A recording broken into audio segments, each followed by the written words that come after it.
Yeah, I I think with the Kevin stream. did something. That was me. Sorry. There we go. Okay. There we are. Welcome, everybody, to Pressing Issues for Sunday, August 2nd. I'm your host, Jason Diffendahl. Here with me tonight, Ashley Jasmer. Hello. Hi. And Eric Morton. Good evening. Good to see everybody. And welcome back, Ashley, after a couple of weeks' absence. Not a whole lot of news this week at the parks, really. We know Jose Carioca was gone for a few days, and let's see. The other big deal of the week is that Rise of the Resistance is broken. Not a big surprise, though, but it is what it is.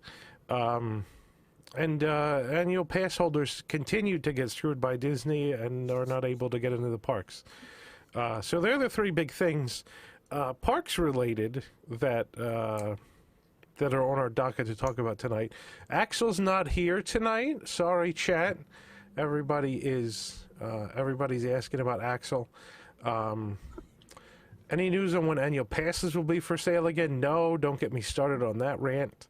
Why not? The other thing... Well, so I was actually going to say the reason that I want to start talking about some non-park stuff. Ashley specifically requested to be here tonight so that she could rant about the ShopDisney merch pass system. And so if you haven't had a chance to experience this extra wrinkle of ShopDisney, they implemented this, I think, last month for the mini main attraction merchandise release.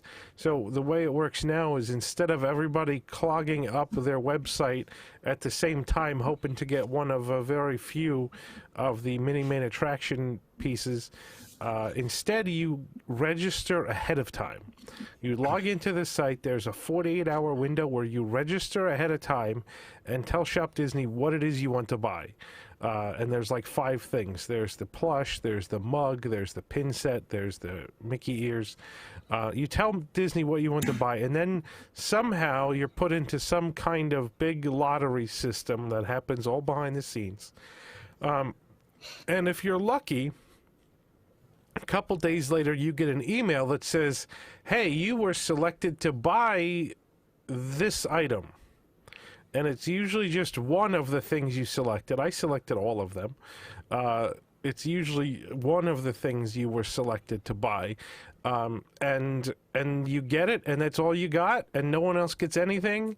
There's no public release. All of the merchandise, maybe with the exception of like 1 or 2 random things here and there, but all of the merchandise for all intents and purposes, everything is sold through the Merch Pass system.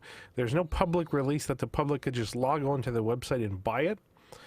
And if you are not lucky in the Merch Pass lottery, you don't even get an email to tell you that. You're left wandering.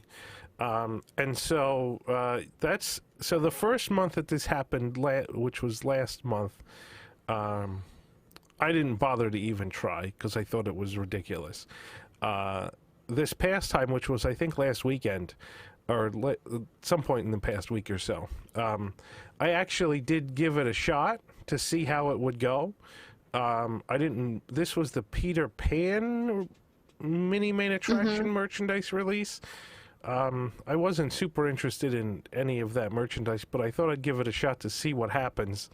And I knew there were plenty of people here at WWNT that would be interested in whatever it was that I ended up getting, if I was lucky enough to get anything. And so that is this disaster is what Ashley wanted to come on and rant about. So in addition to, well, in place of me ranting for the next 10 minutes about it, I'm going to let Ashley take the first rant of the evening about this Merch Pass system. So thank you. And Jason, feel free to jump in whenever. So I started collecting the mini main attraction back in January. I don't usually collect a lot of limited releases. I'm not a big pins person. Like, I'll pick up merchandise typically that means something to me for either memory or nostalgia or something like that. I'm not a big collector. But something about these seemed really, really cute and interesting and fun. And for the first time, I wanted to try to build a collection. So I've been lucky and getting all of the sets that I wanted. I'm not collecting everything. I'm only currently collecting the plush and the pins of each set. I do have a couple. I have like the Space Mountain ears and Loungefly and a couple other little random things that I thought were cute. But I've been lucky and I've gotten all of them every month. I haven't had to buy anything on eBay.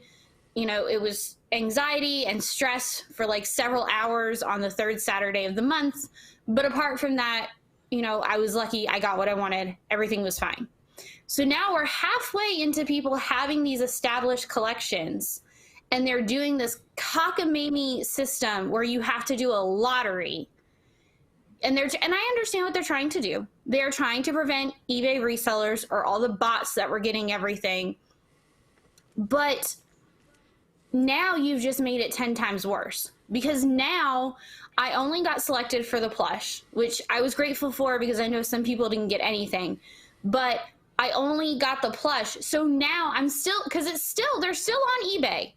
People are still selling these things at ridiculous prices on eBay. So now if I want to finish my collection, before I had some power, I had some control over getting these things, and now I have none. And so now to finish my collection each month, I'm gonna have to go to eBay and pay twice over retail if I want to finish my collection. And it's so dumb. I don't understand why they can't have some system to have people verified as a single actual account, you know, that you are a Disney customer. I mean, my goodness, I have an account registered on everything that is Disney related, Disney Plus and My Disney Experience and ShopDisney and all of that. And it's all linked to the same address, same email address, everything. Like, it's clear that I am not a bot. I should be able to go in, and it's clear that I'm not an eBay reseller. You can only order one allegedly, but yet you still had people who are now selling them on eBay. You had people, and I won't out names or anything, but I'm on a couple of Facebook groups, and there was one, and I hate to say, they allegedly were a cast member, had set up 8 email addresses and gotten everything that they wanted on each email address, and were plugging and trying to sell the stuff on Facebook for 2 to 3 times what it's actually worth. Like, you're taking all of the fun out of this, and now on top of that, you've screwed us over so that we can't finish our collection halfway through. Like, I have to go to eBay now to buy my pins, and I'm furious because after a week of anxiety, because it's not just a morning now, it's a whole week, because you have to register for the stupid thing and then wait. Now you have to wait an entire week. And then there's always the lull of maybe they'll release it, because they say, oh, well, you know, this is early access, you know, so that our system doesn't crash, but, you know, we may release them out to the public on the future. So then you're stalking the website for a week and a half, wondering if at some random point during the day, after all the emails have gone out, that it's going to go live. And they didn't. They just disappeared.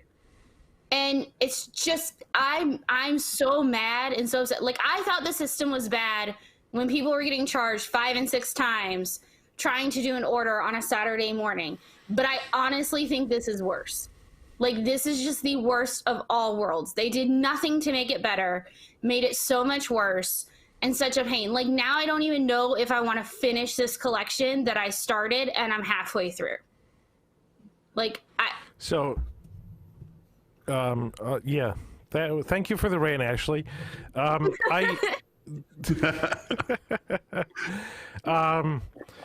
So Penguin Project in the chat says, just goes to show when it comes to Disney IT, it can always get worse.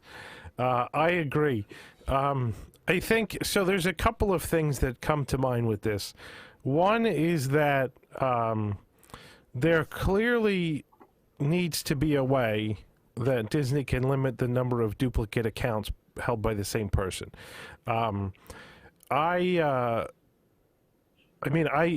If you set up 10 different email addresses, you can enter that lottery 10 different times. And I entered it once because I didn't really want that much of the, didn't want the stuff anyway. Oh no, that was sorry, Jason, but just point of clarification, because they didn't make that 100% clear.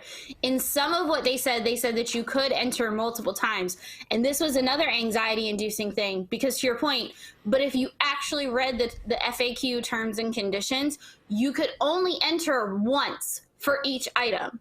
So you could enter technically your email address and do a separate entry for each item to try to improve your odds of getting that item, but you couldn't enter 10 times trying to get the Loungefly bag, or they would flag you as a bot, not tell you, and also bar you from entering in the future if you actually read the FAQ. Well, which was and not if you clear. actually trust that, if you actually trust that they're that smart and can actually handle that level of technical ability, which I don't know. I think they maybe said that, but I don't know that they actually are able to do that. What I think, so a lot of you probably are too young to remember.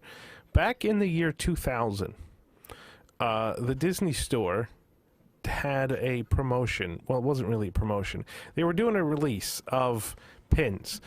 These were limited edition pins, and they started this on October 1st, 1999.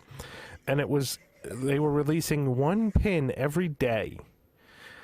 And if you bought the whole month's worth of pins, these pins were shaped like puzzle pieces. You would put the pins together, and you would create an image, which was one of those photo mosaics of a Disney icon. And so they had like Spaceship Earth and Cinderella Castle, and this went on for 12 months, so it was a millennium thing. They sold ahead of time subscriptions so that if people wanted the whole set, they could sign up for this subscription, and it was the regular price. It wasn't like a discount, but it guaranteed you to get the whole set every month for 12 months. They did this, and it worked. It worked spectacularly well. Plenty of people got the sets. There wasn't a lot of complaining. There wasn't reselling. You can't actually find a lot of these things on eBay anymore because they're 20 years old at this point. But also, most of the people that spent that exorbitant amount of money wanted the set, so they wanted it for themselves, and they signed up and they bought it and they were happy. So Disney knows how to do these sort of subscription things. They did one earlier this year, and then when the pandemic hit, apparently they couldn't handle putting it together, so they just canceled it. But they've done these sort of subscription things off and on over the course of time for the past however many years. Why they didn't do it for this mini main attraction stuff is beyond me. Because it makes sense that these things are going to be in huge demand, and that people are going to want to collect the set. If you're releasing something every month, of course you want to collect the set. It just makes sense. And like Ashley's only collecting the pins and the plush, you're not collecting everything. Some people are just collecting the mugs, but if you want the whole set, then you're going to want to get it every month. And to pull the rug out from under people and change the system halfway through the year is just completely asinine. It doesn't solve the problem of resellers buying a whole bunch and putting them on eBay. So what this Merch Pass system was supposed to solve is not fixed. What it didn't need to mess with is now screwing everybody who wanted to buy the set, because now, you know, if you had 4 hours to invest in front of your computer on the release day and try to get these things in your cart and check out with them, and if you had $20,000 of unused credit on your credit card so they could charge you 25 times for the same thing, you know, if that's what you wanted to do, then you could do it. Now all the control is taken out of your hands, and it's put into the hands of the Merch Pass system, which is not clear to me that it's beyond any sort of hacking or bots or whatever, multiple accounts. They still haven't solved that problem. It's just now people don't have to sit online. They enter the lottery and then keep their fingers crossed. So in one respect, it saves people a lot of time. It makes the website not crash, but it doesn't solve any of the overarching problems of all of these merchandise releases that Shop Disney is doing. So it's kind of like it to me. It's another one of those things that Disney does that makes it look like they're trying to address problems, but they're really not, because they really don't care. If they really cared, they would fix it, and they don't care, so they don't fix it. They do things that they hope will make people not complain, but they clearly aren't fixing the problem. The other issue, and I've said this 100 times, is that Disney's dumb. If you have merchandise that is in such high demand that it sells on eBay for triple the retail value, why don't you just make more? Is it that hard to figure out that you can make more and sell more and people won't be angry and you won't have these eBay resellers? Everybody will get what they want. Disney will make more money and everyone will be happy. I don't understand this. Like, they did this with the Epcot posters, whether they meant to do it or I don't know, but the Epcot posters were limited edition of 100 until last month, and then people got number 172 out of 200 in the mail. Disney never actually admitted that they were increasing the edition size to 200. They just showed up, and so more people got the posters. It did absolutely help the resale market, because the resale market for these posters, even though 200 is still a really small edition size, the resale market for these posters is much less in demand now, simply because who wants a poster that's number 19 in a series when you didn't get the first 18 because they were limited edition of 100, and now there's 100 more on the market that nobody wants because you can't complete your collection. So again, this is another thing where Disney thinks like, oh, I have a good idea, we'll just increase the edition size halfway through the year. That's a moronic decision too, but I don't even know that they did that on purpose. I don't have any idea, because they didn't admit anything about why they advertised it as limited edition of 100 and now it's 200. But in any case, you've got a pandemic. You're laying off people left and right. The parks are closed. You're not making any money. And you have the one thing that your company can produce that's in demand and people are willing to pay exorbitant prices for. It's a no-brainer. Just make more of it. They did it with the posters. Why don't they do it with this mini crap? It's I don't understand the people that are in charge of merchandise at Disney. I don't understand why they can't come up with the most logical, simple solutions to problems. And some of these are technological solutions, but some of these are just common sense things that they could do. You call up your factory in China and you triple the order, and then you sell the Minnie Mouse to whoever wants it. Everybody who wants it gets it. They're happy. Maybe you have 100 extra in the warehouse or something at the end of the year, but you made way more than enough money on the triple amount that you sold to make up for the 100 that no one bought. I mean, if you have something that's in that demand and people are still willing to spend money in the middle of the pandemic to buy this merchandise, it behooves you to make more. It's almost your fiduciary duty to your shareholders to make more of it. There could absolutely be a lawsuit from the shareholders, a class action lawsuit that said Disney could have made us more profit, and they didn't, and they're dumb. I mean, that's basically the end of it. So this whole thing, this merch pass thing, is moronic. I don't get it. I don't understand it. No. Go ahead, Ashley. Well, you guys. I'll let Eric go ahead, Ashley. Go ahead, and then. Well, no, go ahead, Eric, because you haven't had a turn yet, and then I'll. You guys covered. You guys covered pretty much all the points and hit the nail on the head. There's a frustration that just comes with the work and cumbersome nature of acquiring the first. I don't know how many there are. I think I have 5 behind me. My girlfriend collects them. I don't. So Pan was 6. I think there are because Pan was supposed to be June. Yeah. Okay, so we have a bunch of these, and each one of them represents a lot of effort, a lot of frustration under previous systems to get them, right? So now she came to me and said, hey, can you also put your email address in and buy one if you get a chance? So, whatever, I'll do it. It's yet another cumbersome Disney system that I didn't really know anything about, but chose to participate in. And the thing that kind of stinks about it is, these people are dedicated. They've been collecting these things, and they jump through all these hoops to try to buy them. You have to, I don't know.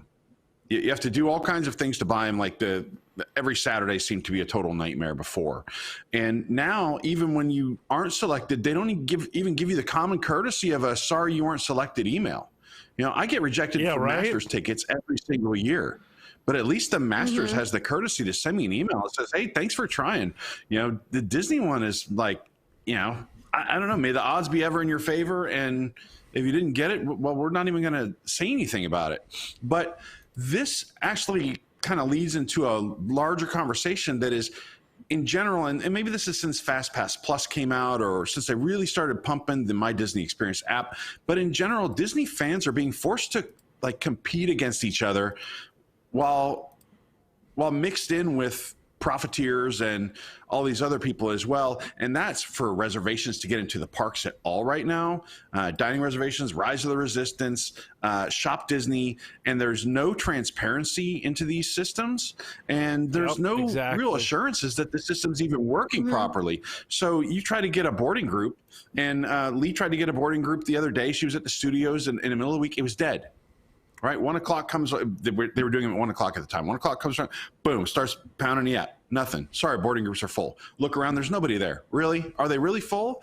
Is anybody? Is there even anyone to talk to? There's no transparency into this system. There's no one in the parks that can help you navigate this system. The guest relations people aren't IT people, right? So all these problems Disney's trying to fix with IT are actually causing larger problems for them, and it has to.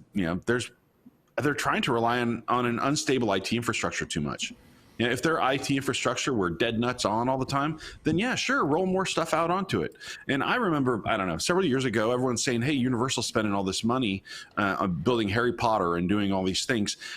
Disney's not doing that. And then the answer was, well, Disney's investing in an IT infrastructure. They're putting all these things in the parks so that you can use your Magic Band to do this. And they're going to have all kinds of IT tools that will make the visit more painless for guests. To me, every IT step they've taken as a pass holder, as a guest, has actually made it more difficult for me to enjoy my time. And I don't really appreciate always having to be pitted against other people who enjoy Disney just to try to have an average experience. Sorry, that sounded a little ranty. No, that's very ranty. I love it. I love it. Yeah. You're exactly right.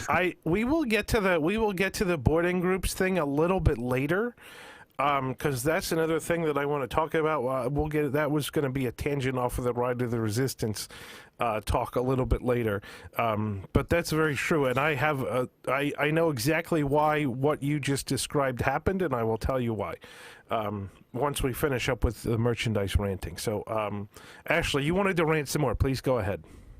Yeah. No. Well. Not so much, but you raise excellent points. And what I still, like I said before, what I don't understand, you could have taken all of that time that you put into doing this merch pass system and had people go in and validate their accounts. I mean, again, if you actually wanted to link everything and do everything right, you could have it linked. You could make people do it through My Disney Experience, so you know exactly. They had an app. It was the Shop Disney Parks app, and they killed it. You could have released it through there so that people still had to verify who they were, and you only have one MDX account that's clearly like an up and running MDX account. They could have done it that way. There's just so many better ways that they could have done it. And to both of your points, it truly is becoming not fun to be a Disney fan anymore. It is anxiety and stress that shouldn't be for something that is supposed to be fun. Again, this was my first collector's experience. I don't think I'll ever collect anything again that's like a series of things that's going to be released over time, because this is kind of exactly why I didn't do it before, is because something always seems to happen halfway through and then you're screwed. Again, I've never had to go to eBay before, and now you have guaranteed that probably every month I'm going to have to go buy something on eBay because I didn't get it in your stupid lottery system. And it's either that or eat the rest of my collection that I've invested time and money in. I just don't understand. I don't understand why they can't make this better. We've probably ranted enough on it, but like even the three of us, we came up with very cogent ideas on other ways that they could have done this, and it seems like they're like, meh, no, it's fine. Like, it's almost like they like the eBay. Like, to your point, I don't think anybody collecting this mini stuff is collecting it limited edition. Everybody is collecting it because it's actually genuinely cute, fun merchandise for the attractions and for mini, like, and the lounge fly bags, which are a big thing now. Like, it's legitimately cute merchandise. So why they don't just make more of it, I don't think anybody would care anymore if it's not limited edition. I really don't. Everybody wants it because they want it. Lounge flies aren't limited, are they? So, not typically, but this whole set is supposedly limited edition. Now, again, for transparency's sake, I don't know that they've ever set a quantity, whether it's like 5,000, 10,000, what the actual quantity sizes are, but supposedly it's all limited edition merchandise each month. Well, yeah. But again, these things I don't think these things have. would care. This stuff has very little intrinsic value, right? This is cheap stuff. Mm-hmm. So what makes it value is the fact that they're limited. I get that, right? So running an unlimited press of a billion of these mini mugs, no one would buy them, right? So I get it. You want to keep them limited, but at the same time, people have invested their time starting this collection, and there should be, I don't know, like, effort should be rewarded. So it was kind of like Rise of the Resistance. It used to be if you got up early and you put in effort, you're pretty much guaranteed to getting a boarded group. I don't want to keep getting into Rise, but if you've collected 5 of these things or 6 of these things, and Disney can see your account, they know what you have. Like, hey, this person's dedicated some time to it. Maybe it should give you some priority. I don't know. They haven't hired me to look into this. It'd be a bad idea, but it seems to me that they could do something where you could reward a little bit of the effort. Hey, I've got 4 of these. Used to be a thing. I'm an annual pass holder. I've got 4. I'm a real person. Like Ashley said, there's plenty of evidence on these accounts that you're a real person. You're not an email address, Bob Disney 1234569 and you just create a bunch of BS email addresses to try to buy stuff. So I don't know. There should be some sort of payoff, some sort of way that they can make sure that these are going to people who are actually fans. If you have 15 of these mugs that you've bought on your account before, or 20 or whatever, they probably know that you're just profiteering. So I don't know. Somebody else can make that algorithm. The Shop Disney, when it used to be called DisneyStore.com, used to have a club for high spending guests, and they would send out free gifts to you every once in a while if you were in this club and you kept spending a lot of money. That was a great thing. They respected their best customers and they treated them well. They could do the same thing again, except for instead of sending out free gifts like free pins or keychains, I mean, they were little things. They weren't giant things. Instead of sending out this free stuff, they just give you the priority access to these items. They already know. They can look at your purchase history. They can see that your account has existed for 10 years, and they can verify that you're a real person, and they can give you priority. This was a great thing before they ended it due to money, and it definitely was in place. But probably between it was definitely in place in the early 90s, but I think it lasted well into the 2000s before they stopped doing it.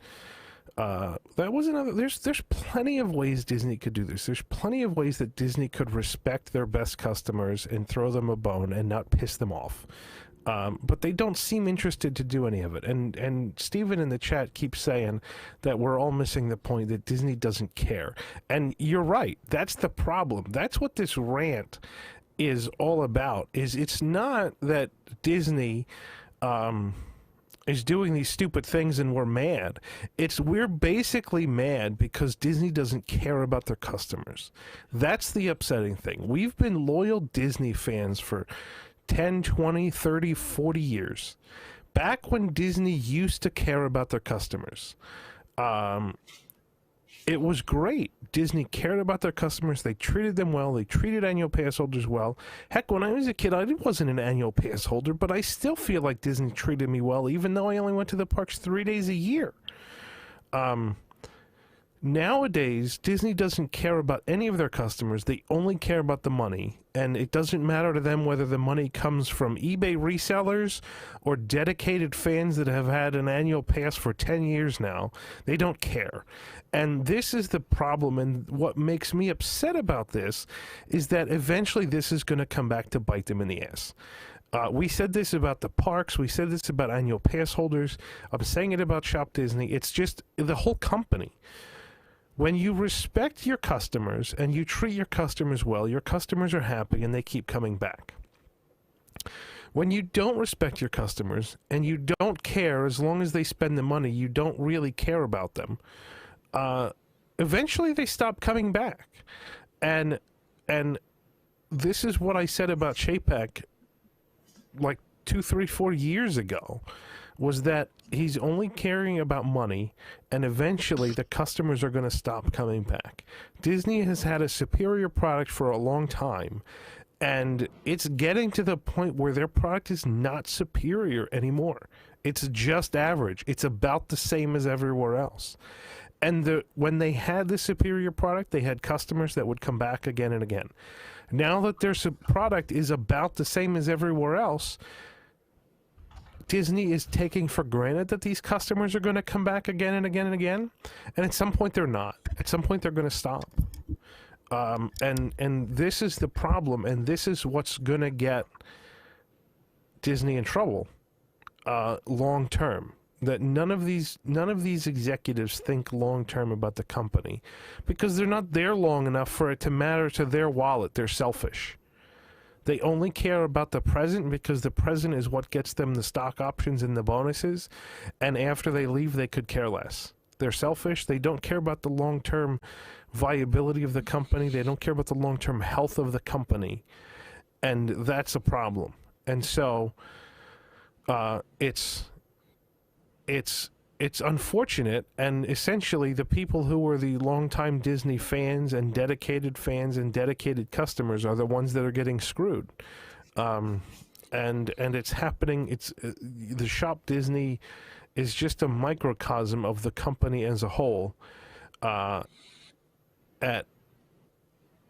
in terms of them not caring enough about their customers, and eventually their customers are just going to stop coming. Like Ashley said, she's not buying all this stuff. Like Eric said, it's mostly just junk. It's just junk that people like the look of, so they buy it. There's a lot of stuff that Disney produces nowadays that's complete garbage. In fact, most of the stuff on at your local Disney store is complete garbage. Back in the 90s, in the early 2000s, I used to go to the Disney store all the time and buy a lot of things because they made a lot of things that were good. They were high quality. They were very nice. Now it's just garbage. Like the Disney store near me is completely full of stuff I would not even take for free. for the most part. It's like stupid junk. It's the cheapest possible thing they could make to capitalize off of the latest intellectual property. And somebody, Markland just said this in the chat, most of the stuff at Walmart is garbage. The stuff at the Disney store is not any better than the Disney stuff you find at Walmart, really. It's not. It's just junk. So anyway, I think I think we've ranted enough for about this shopping stuff. Yeah, I'll say this: most of their clothing has been junk for a really long time. There's some good stuff, but for the most part, took over. I can't speak for the women's clothing, but as a man, going back as far as I can remember, going back to the early '90s. That's not as far as I can remember, but I remember buying things in the early 90s. It was, you knew it was going to shrink and fall apart, whatever you bought, right? Any clothing you bought was going to shrink and fall apart. It's low quality merchandise. The experience was still top notch back then, though. So I agree with Jason to that point. But merchandise wise, they've always had a lot of cheap crap. I can remember, like, I have in my closet right now shirts that I bought at Walt Disney World 20 years ago, and I wear them. I have a shirt with Sorcerer Mickey on it that I really, really liked, and I bought it somewhere in the late 90s, early 2000s, and as a tradition, I would wear that shirt every time I took a trip to Walt Disney World. So like the plane flight down, that was the shirt I would wear. I still have that shirt. I wore it the last time I went to Florida, like 3 weeks ago. That shirt does not have any holes in it. At this point, the image, because it's like that painted on stuff, is kind of beginning to crack and peel a little bit. But the shirt itself, the material itself, is high quality and it doesn't have any holes in it. I have a shirt that I bought a year and a half ago that I wore 3 times and it's in worse condition. So it's absolutely the case that Disney merchandise has gone completely downhill, and it's all because they're trying to make the cheapest possible item and sell it for the biggest possible profit. And again, all that is it's disrespecting their customers, and it's taking advantage of their customers, and it's not caring that their customers will get home, and in 2 years, when the shirt is a piece of garbage with holes in it, the customer's going to think, maybe next time I'm not going to spend $29 on a t-shirt that I can wear 3 times before I have to throw it out. Like, there's no sense anywhere in the Disney company that is potentially a problem, that people are going to realize that it's not worth $29 for a shirt that gets holes in it after you wear it 3 times. That absolutely is short-sightedness on the part of the Disney company. And there's nothing else I could really say about it. Well, and that kind of goes into a theory that I have. I mean, and talking about the Main Street, but another piece of popular merchandise right now is the Spirit jerseys. And don't get me wrong, I own several, more than I should, living in Georgia where it's blazing hot most of the year. But it's something, I buy them and I'm willing to spend the extra money because it's of quality. To your point, I don't really buy many Disney t-shirts anymore because they shrink, they rip, they, do all kinds of crazy things. But they have licensed out to Spirit Jersey, and Spirit Jersey is actually still making a product of quality. And I think that's part of the reason why this Main Street and other things like this are so popular right now, is because when people are finding the merchandise that still is quality merchandise, which the mini sets are.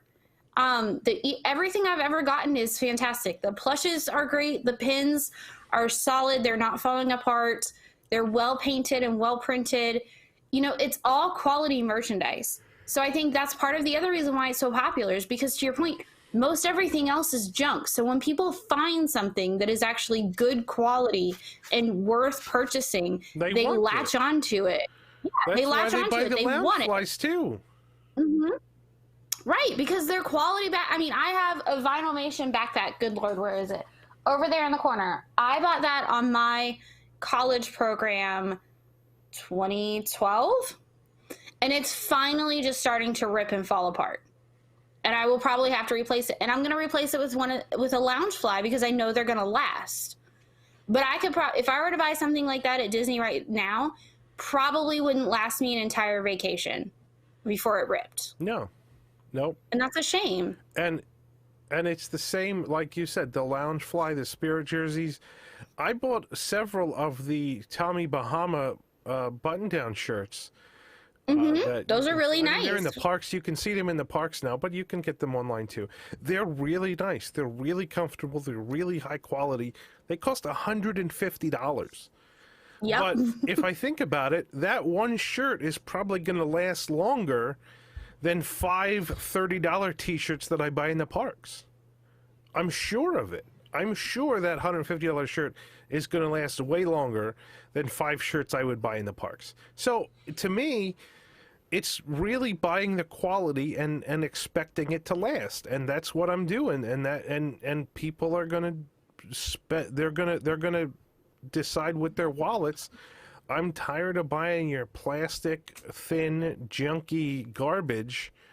I'm going to buy this higher quality stuff, and it's going to last. And years and years and years ago, this is, geez, like in the 90s. I was as a Disney fan, I was lamenting the fact that the Swan and Dolphin got built, because they were the first hotels on Disney property, besides the downtown Disney ones. They were the first hotels on Disney property that weren't owned and operated by Disney. They didn't have to stand up to Disney standards. And for years and years, the Swan and the Dolphin were kind of looked down as second-rate Disney hotels. But you know what? Disney has done such a crappy job in their own hotels that the Swan and Dolphin are nicer than most Disney hotels. I'd rather stay at the Swan and Dolphin than any value, and probably any moderate for that matter, because you'll spend less money at the Swan and Dolphin and you'll get a better experience, because those companies know how to run hotels and they know how to treat their customers well. Disney doesn't. So a long time ago, I lamented the fact, when it was the other way around, that I thought Disney knows how to treat their customers, and these third parties running the hotels aren't going to stand up to the same level of customer satisfaction. And back then it was true that Disney's customer experience was better than Marriott or Westin or whoever it was at that point that was running the Swan and Dolphin. But now Disney has fallen to such a low customer satisfaction level that the Swan and the Dolphin are doing better than Disney. Tom just stayed at the Four Seasons, and he said it was a spectacular experience. The character breakfast was better than any Disney character breakfast. They had better music. The characters wore unique outfits specifically for that restaurant. He said it was fantastic compared to any other Disney character breakfast. And this is the Four Seasons. It's not a Disney hotel, but Disney has just gotten so cheap and lowered their standards so much over the years in the pursuit of the almighty dollar that they don't care. And I think, like I keep saying, it's bad news for the long-term longevity of the company. But anyway, all right, let's move on to the next topic. I thought this show was going to be short because we only had a handful of topics, but it's looking like that's not the case. Yeah, I think the Swan and Dolphin are much better than they were 8-10 years ago. I think they've kicked it up a notch. For sure. So, yeah, Jessica in the chat says the biggest issue is the total removal of any theming in the rooms. If you look, so Tom has stayed at hotels, a lot of different Disney hotels over the past month, to try them out, to see what they're like. He's done room tours and videos and pictures of all the hotels. And so many of those room tours, when you watch them on YouTube, you're like, is this really a Disney hotel? It looks like the Hampton Inn down the street from my house. Like, there's nothing that makes me want to stay at any of those hotels, because the rooms are the blandest thing I've ever seen. They're just boring. If there wasn't a reason, if those hotels were not on Disney property, they would close because people just wouldn't go. There's no reason to go to them. All right. Anyway, let's all let's talk about. Actually, do you want to take a commercial break, Kevin? Now, I don't want to get into the next rant and have to stop in the middle. So let's take a commercial break now if you got one queued up, and we'll come back and we'll rant some more about Hollywood Studios and Rise of the Resistance. 4 panelists, 30 minutes, 1 week in Disney Parks news. This is Parks Center. On Parks Center, the panel and I cover the top 7... 7? Yeah, 7 Disney park stories of the past week. From attraction news to transportation scandals to new food and merchandise, we'll cover it all in 30 minutes or less. You can watch us stream live every Wednesday night at 9 p.m. at www.intunes.com, watch episodes on demand at youtube.com/wdwnt, or subscribe to the audio version of the show on your favorite podcast app.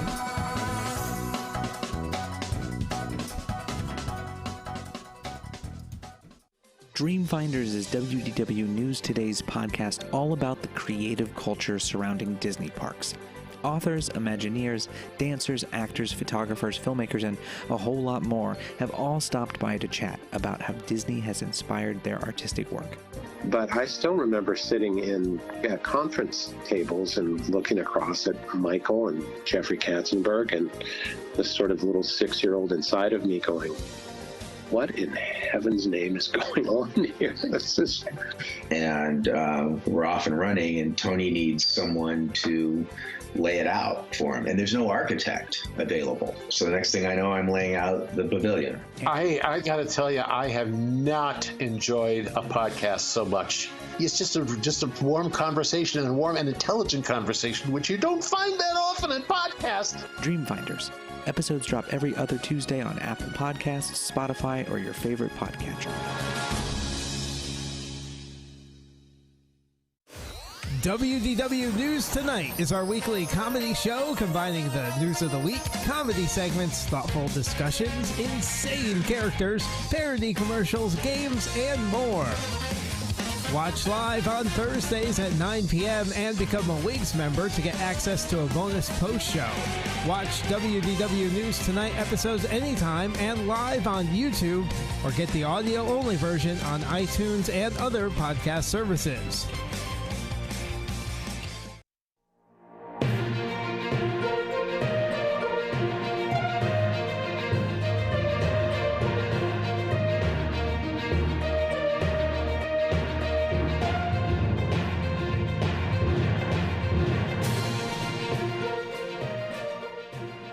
Welcome back to Pressing Issues, everybody. We're here ranting about Disney merchandise and other things. I want to address a couple things in the chat before we go on to our next topic. Brian asks, is there any truth to the rumor about Voyage of the Little Mermaid? As far as I know, there's not. I believe the website that you read that on was essentially drawing conclusions from the fact that there were no social distancing markers on the sidewalk. That's it. I don't think there's anything else to it other than he's drawing conclusions from zero information. There's no sources for that. Let's see. Quad Block says, Jason, take this stream from Tom for a week. Would be great. Are you talking about like the live streams from the parks? I assume that's what you're talking about. Do you guys watch the live streams that Tom does from the parks? He's been doing them quite a bit, like almost every day. And I mean, I was there for a couple of them when I was down a couple weeks ago. It's interesting to hear what people have to say about them. Penguin Project watches them every day. All right, good. I'm glad. You guys like them? I assume you like them if you watch them every day. That's good. Yeah, no, it's something he's wanted to do for a long time. It's something he's wanted to do for a long time, and finally now with the parks being much less crowded, it just makes it that much easier to do. Penguin Project asked when I'm going to be in Orlando again, so I'm actually going to Orlando Saturday, this coming Saturday. Not going to Walt Disney World, though. We are staying 4 days at Cabana Bay and going to spend time with my kids in Volcano Bay because they've never been. My first time at Volcano Bay a couple months ago was fantastic, so I really was excited to take my kids to Volcano Bay. We're spending 4 nights in Cabana Bay and going to Volcano Bay and Universal. Then we're going to spend 2 nights at Vero Beach. So those of you who were on listen to the show 2 months ago or something, when we had the DVC episode, I said, yeah, I own at Vero Beach, and have never been there. So I decided that we're going to go drive over to Vero Beach for a couple nights, see how it is, have a chance to spend some downtime, some relaxation on the beach. Jason is a jet setter with $150 shirts. Yes. Yeah, I hope Vero survives the hurricane. My dues cost quite a bit in order to make sure Vero survives the hurricane. So hopefully that things will be okay. And then we're coming back to Orlando after for 2 more nights at a Marriott timeshare, probably spending at Universal again. My wife and kids do not have Disney annual passes. And since I can't buy them annual passes, apparently Disney doesn't want me to bring them to Walt Disney World, so I'm not. That's essentially what it comes down to. How does Tom get into the parks? Tom's been making hotel reservations every day. He's been staying at a resort hotel almost every day since they reopened, really. So what was it, July 11th? I think he's been in resort hotels probably 75% of the nights since July 11th. Park hoppers, yeah, we'll talk about park hopping a little bit. Has anyone told me that I look like Santa Claus on a vacation? Yeah, that I've been told that. I've been told I look like the guy from Home Improvement, if you're old enough to remember Home Improvement. All kinds of things. Anyway, yeah, so let's talk a bit about annual passes, and this could sort of dovetail in with Rise of the Resistance too. So right now, if you're an annual pass holder, you can't go to Disney's Hollywood Studios for a month.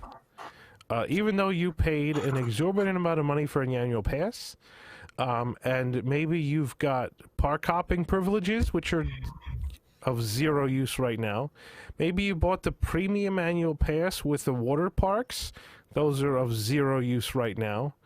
And so if you are an annual pass holder, not only can you not park hop, not only can you not go to the water parks, not only are the parks hours very restricted and there's no fireworks or parades, but you also can't even go to Hollywood Studios. Like, you can't get into Hollywood Studios. The park is too small. It has such low capacity because they tear down attractions instead of just building new ones in open areas. They tear down old attractions. So it's the lowest capacity park at Walt Disney World. Everybody wants to go to ride Rise of the Resistance. So it's in the highest demand. And now with reduced capacities, it's nearly impossible to get in. So you have an annual pass, you can't go to Hollywood Studios for the next month.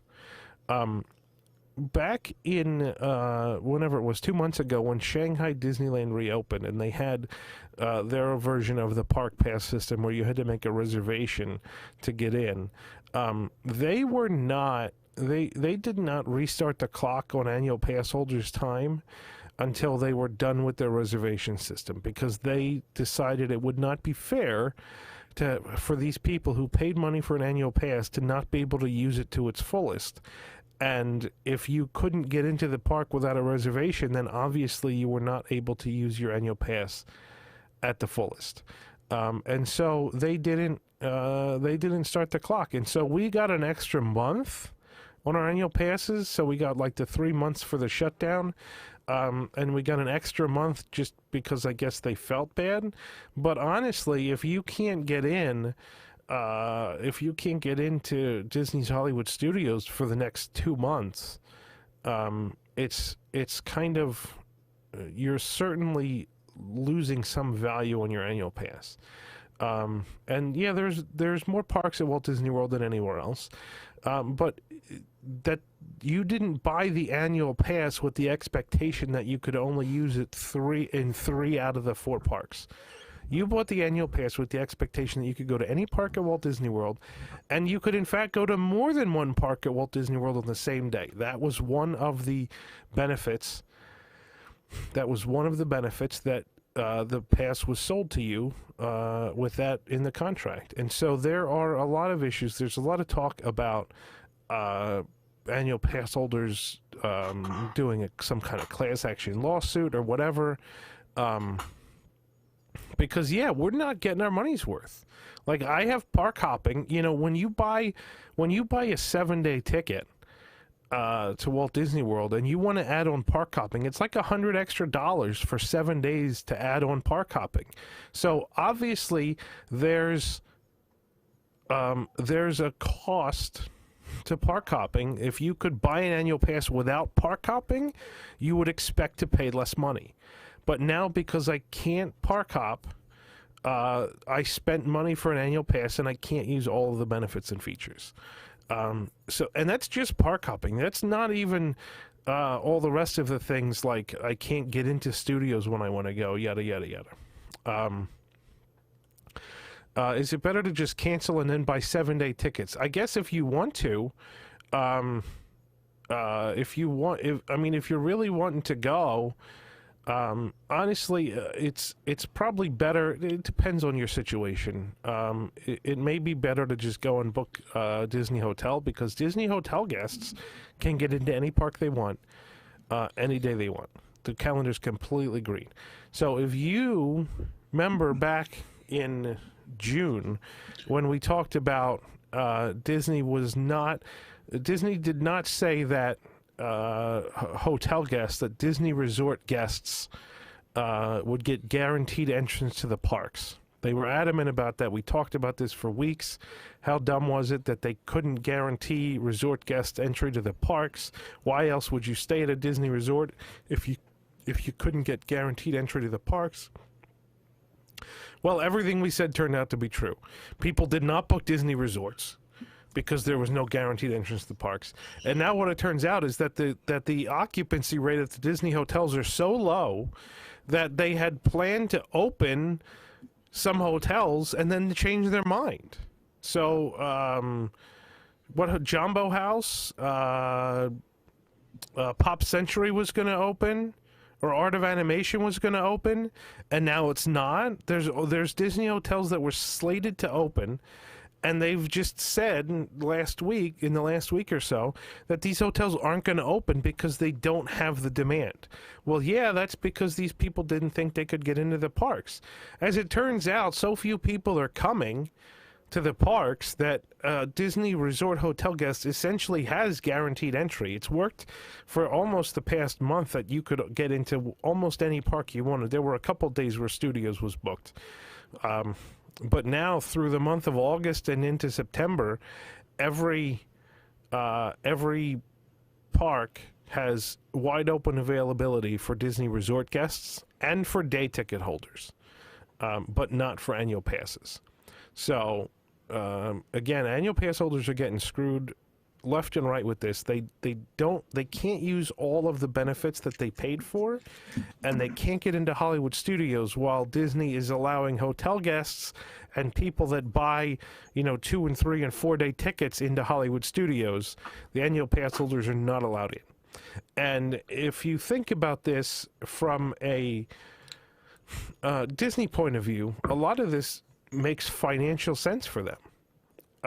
Because people that buy a 2, 3, or 4 day ticket are clearly spending a lot more money than annual pass holders. They're spending more money on the tickets, and because they're only there for a couple of days, they're probably going to spend more money on food and drinks than locals would.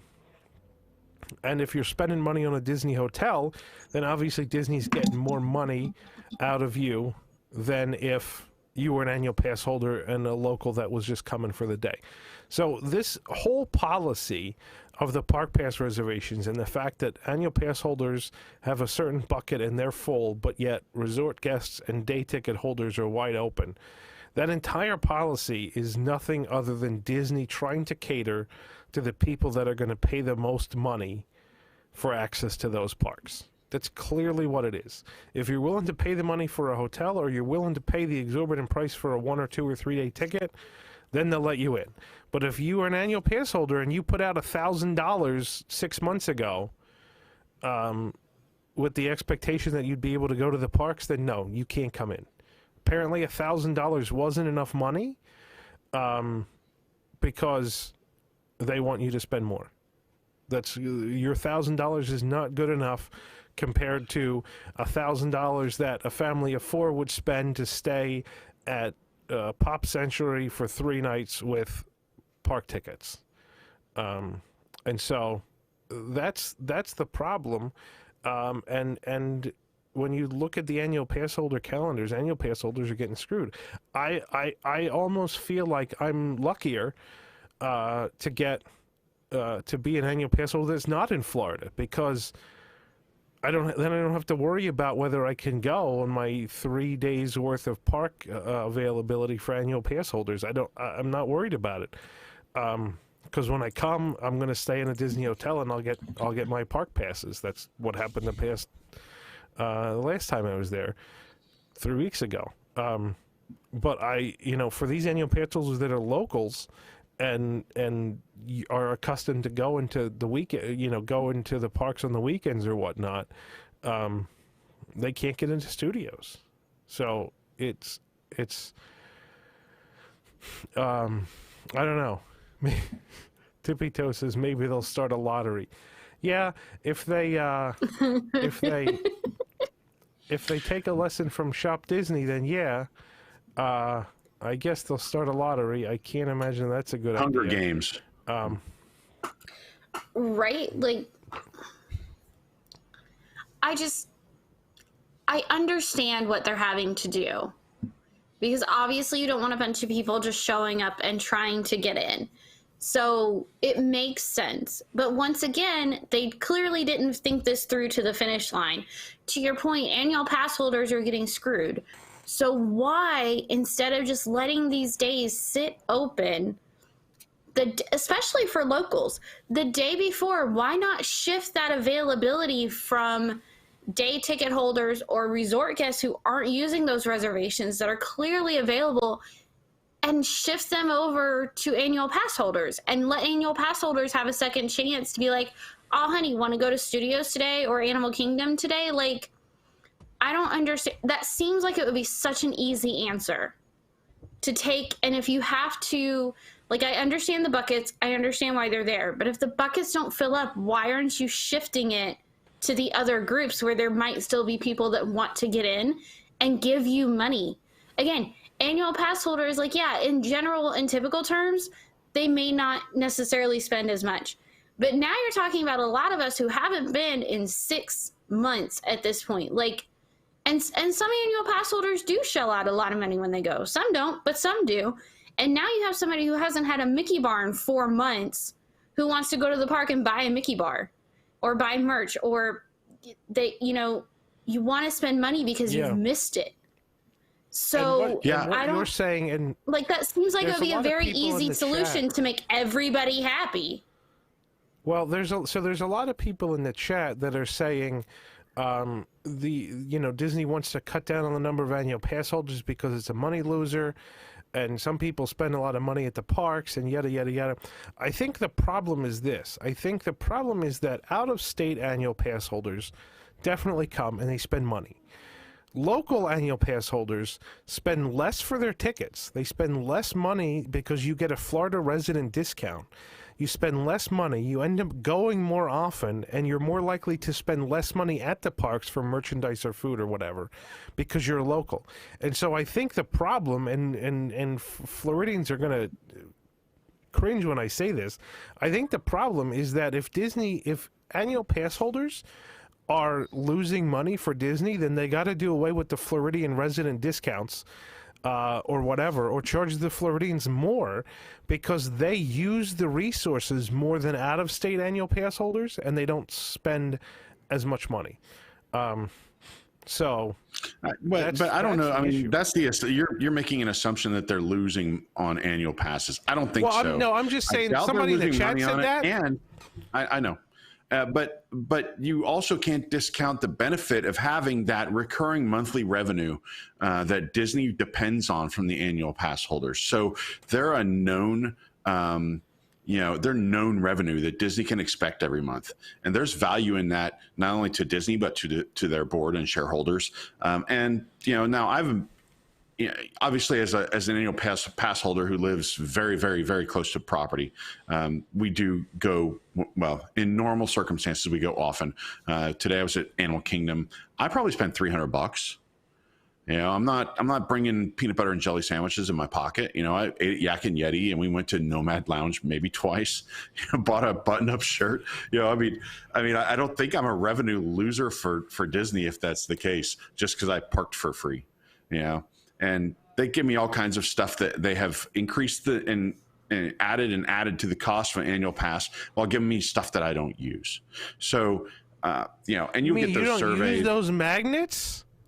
No, I don't use the magnets. What do you mean you don't use a magnet? You remember like five? Everybody I don't know. When use a magnet. When did they start giving out the photo pass to annual pass holders? Basically, when did they force annual pass holders to start buying photo pass and not give them a choice? Oh, is that 5 or 6 years ago? And they send these surveys out, right? So Disney does these surveys to annual pass holders, and all of them have a conclusion in mind that they're trying to support before you answer the first question on that survey. Yep. So you can immediately see, here's Disney wants to make me buy PhotoPass. And what are the questions they're going to ask me on this survey? They're going to say, do you want PhotoPass?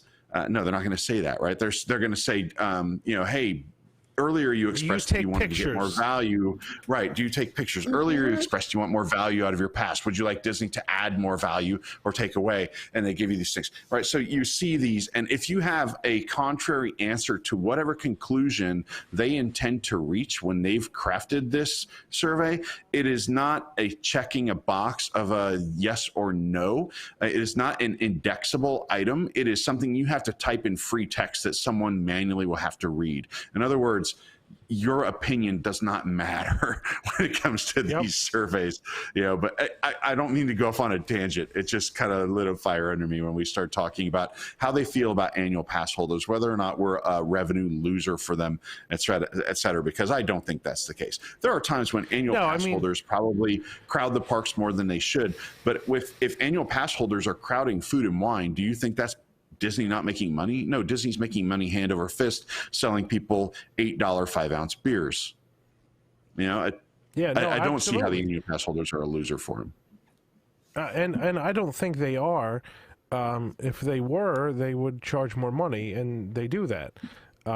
So I'm just sort of addressing what people were saying in the chat, and I think in an average day, you get less money out of an AP than you do out of a day guest.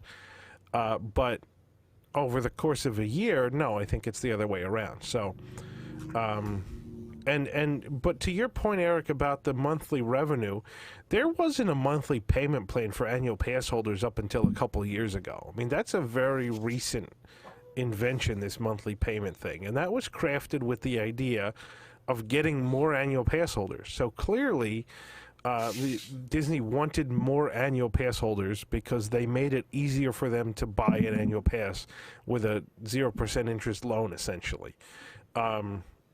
So Disney must have wanted annual pass holders. The question is, that was back when times were good and, the restaurants were full and the parks were packed.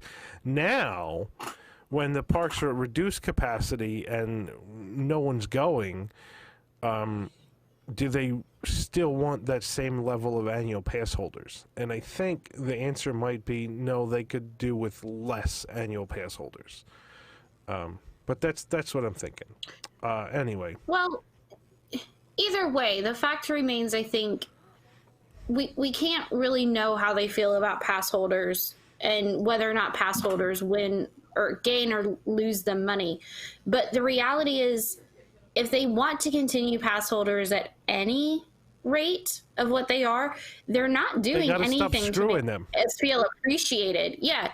I mean, it's kind of, again, it's kind of like the merchandise. Like, you keep taking things away and screwing over. There's eventually going to become a point where people are going to say, not worth it, and are going to stop. And you do need those annual pass holders, my humble opinion.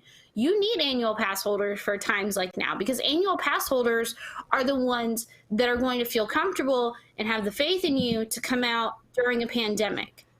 I mean, I think Rob posted in our local chat, lots of people and lots of families, like, there's a fair amount, but far more families are saying, nope, we're not going on vacation. We're not going to Disney. We're not doing any of that mess until there's a vaccine. They're not risking taking their kids. So, I mean, Disney, at this point, they need annual pass holders. Whether they recognize that or not, they need pass holders, because pass holders are the ones that are going to come and at least spend some form of money right now, for the most part, my humble opinion. But they're not doing a great job about that, unfortunately. They're certainly not showing their appreciation for their annual pass holders. Well, they're in a tough position, Jason. Well, they're in a tough position because they can't fill the parks. At the same time, as a local annual pass holder, what's difficult for me is I can't go to the parks during the week. Or I can rarely go to the parks during the week, and I'm certainly not going to burn one of my 3 days to just go after work and go to dinner one day. So the weekends are packed, and it's impossible to get Hollywood Studios. Magic Kingdom is tough. We tried to get a weekend.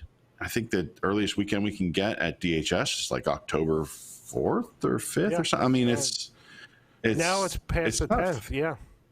Yeah. So. I mean, they're in a difficult position, but the question is what they're doing, and essentially mistreating annual pass holders, is that wise? Whether it's wise right now versus the long run, maybe is part of the argument, but I mean, pissing off your annual pass holders, which are your most loyal guests, is I would argue not wise ever, whether you're in a pandemic or not. So, well, they're irritating their annual pass holders and their cast members. Those are the two people who are at the bottom of this pecking order right now. Right. Absolutely. Yeah, for sure. Okay, so let's talk about Rise of the Resistance a little bit. So Rise of the Resistance, part of the reason that the Hollywood Studios, people are asking about the annual pass holder magnets. There's not a magnet. There's no magnet distribution anymore until for the foreseeable future, I guess. They're supposed to mail us one, which people think is the orange bird magnet. I don't know. But they're not distributing them in the parks at all, because that's a giant social distancing disaster. But anyway, Rise of the Resistance is arguably the single reason why the demand for Hollywood Studios is so high as it is. Thank you, Brian Sutton, for the $20 super chat. Thanks very much. Thank you. The Rise of the Resistance is pretty clearly the reason. Oh, somebody got their orange bird magnet. Robert says in the chat. Cool, I didn't know that. Rise of the Resistance is pretty clearly the reason why people want to go to Hollywood Studios. 3 weeks ago, I rode Mickey and Minnie's Runaway Railway for the first time. I will tell you, if you have any doubt, Mickey and Minnie's Runaway Railway is not the reason people are flocking to Hollywood Studios. And you know, me saying the ride sucks is probably an understatement. I didn't like anything that they didn't do the pre-show, so I couldn't understand what the heck was going on. I purposely didn't watch any videos, so there weren't any spoilers. And so then I go into the ride and miss the pre-show, and I have no idea what's going on. That was just the first problem. I don't want to get on a rant about that, because everybody thinks that ride is bad, and it is. And other than the fact that you're indoors and have air conditioning, I think it's a pretty bad ride. And that's regardless of what it replaced. I mean, I wouldn't go ride that ride. They could have built that ride next to the Great Movie Ride, and 9 times out of 10, I would still go ride the Great Movie Ride instead of Runaway Railway. So it's a pretty. It's just not a good ride. I don't know. It's just kind of boring. It's not bad. It's just kind of forgettable. Boring. Yeah, it's forgettable. There's nothing special about it. It surely doesn't deserve to be a park centerpiece. But anyway, Rise of the Resistance is why people are going to Hollywood Studios. It's why annual pass holders can't get days at Hollywood Studios. But it's having a lot of problems. And it's been having problems since it opened. And we talked about this plenty of times on WDW News Tonight when it first opened, that this was clearly an attraction that was rushed and didn't have enough time. I'm going to sneeze at some point. Clearly an attraction that was rushed, did not have enough time to properly test and troubleshoot things. Of course, the technology is groundbreaking and, has never been put into place in a theme park setting. But still, trackless ride vehicles have existed for 40 years now. So the trackless ride vehicle is not a new technology. Some of the other stuff in there is maybe new technology, but a trackless ride vehicle certainly is not. And the amount of downtime that this ride has is pretty embarrassing, actually. And so, I mean, there's a lot of parts to the ride, and certainly if one part doesn't work right, then the whole ride goes down. But there's only so many parts of it that are so technologically advanced that they can reasonably use as an excuse for the ride breaking down. Trackless ride technology is not new. The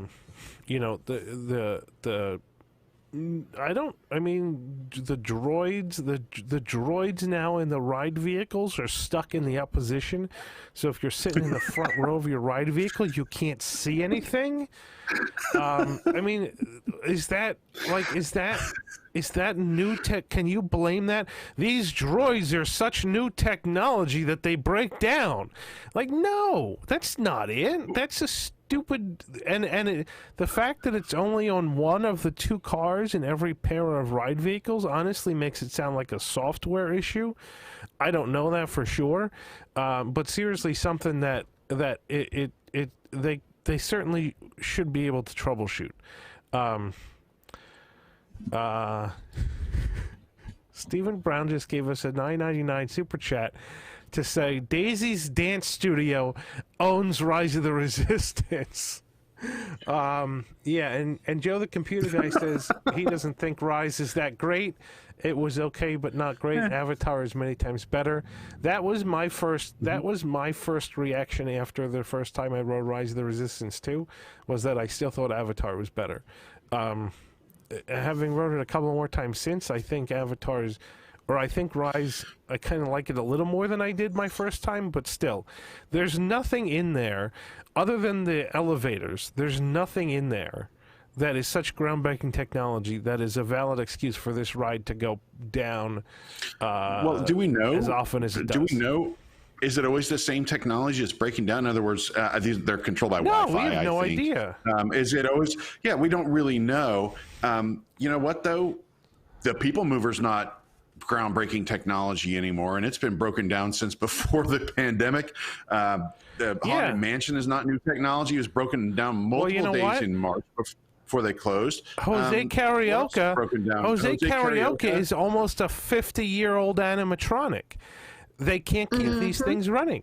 They can't. Carousel of Progress has been broken down multiple days. I mean, they do not spend the money they need to on maintenance. Absolutely. Yep. It's absolutely a maintenance issue. It's absolutely that Disney doesn't want to spend the proper amount of money on maintenance. And you can go to so Tokyo. If you think Rise is bad now when it's brand new, wait until this thing is 10 years in with it, unless they get a new maintenance plan or something, because it's just going to get worse. Right. Absolutely it is. Absolutely it is. And I mean, you can go to Tokyo Disneyland and see 37-year-old rides that work flawlessly because they've been properly maintained. And you can go to Florida and you can see 2-year-old rides that don't work properly because they haven't been properly maintained. And if Wi-Fi is the problem, then they really need to they need to get better Wi-Fi than they put in the Disney hotels in order to run these rides. So it's regardless of what the problem is, it's a pretty embarrassing problem. That your brand newest ride goes down as much as it does. And I mean, well, I guess that's the question. Is it a Hagrid's- maintenance or is it a fatal flaw in the design of the ride itself? Are they having the same problem? We don't know about California right now. I don't think it's necessarily a flaw. But I mean, there were rumors that they couldn't. It was delayed because they couldn't figure out how to make it work. And also apparently, allegedly, some construction issues with the building itself. At least I think in California, maybe not Florida. But I think it's an infrastructure issue where either they didn't want to invest in what they needed to make it work, and they tried to say, "Oh, well, we can do it this way for cheaper," and clearly that's not working. I think that's some of that, my yeah. conspiracy theory, is that, you know, they set out with this really ambitious plan and they wanted to do this, but they didn't invest in wanting to make it work correctly, and that's part of the reason why it was delayed. And we're seeing the evidence of that now. Yep. But for sure. Because they can't keep it working. Sure. And so the other issue with Rise, and Stephen Brown, Disney should sell all its parks to the Oriental Land Company. I agree. The problem is the Oriental Land Company is not in a financial position to buy the parks. I think they really should just hire the Oriental Land Company to run the parks. That would be fine too. In any case, you mentioned, Eric, a bit ago about how when Rise first opened, you had to get there at the crack of dawn, or actually way before the crack of dawn, to get a boarding group to ride the ride. Right. And that Disney rewarded people that put in the effort to do that. And so you had to get up at 4 a.m. And the first time I rode it, I was up at 4 a.m. to go get a boarding pass. Now they have boarding passes at 10 and, well, at first it was 10 and 1 and 4, and now it's 10 and 2. That's fine. It doesn't solve the problem. And the problem is that before the pandemic, when the parks were at full capacity, you could get there at park opening at like 7 a.m. And get a boarding pass. And I mean, they were still gone pretty quickly, but you had a minute or two to get a boarding pass at 7 a.m. Now the parks are at like a half capacity, and Rise is at half or less than half capacity, probably less than half, because you can't put parties together. So if you have a group of 4 people that take up an 8-person ride vehicle, that's all you can put in. So that's half. But if you have a group of 2, they still take up that same 8-person ride vehicle. Right. So that's a quarter of the capacity. So anyway, that's actually our theory as to why Lee did not get a boarding group, was because she was a solo rider. And they're like, nope, we don't want to use half of a ride vehicle for one person. Sure, for one person, right? So the capacity is way lower, and now you have 10 o'clock is your main boarding group. They've got to give out enough boarding groups at 10 o'clock to at least get through to 2 o'clock, right? That's half the park day, because the park closes at 8? It's almost half the park day. So they probably give out half of the boarding groups at 10 o'clock, maybe more than half of the projected availability.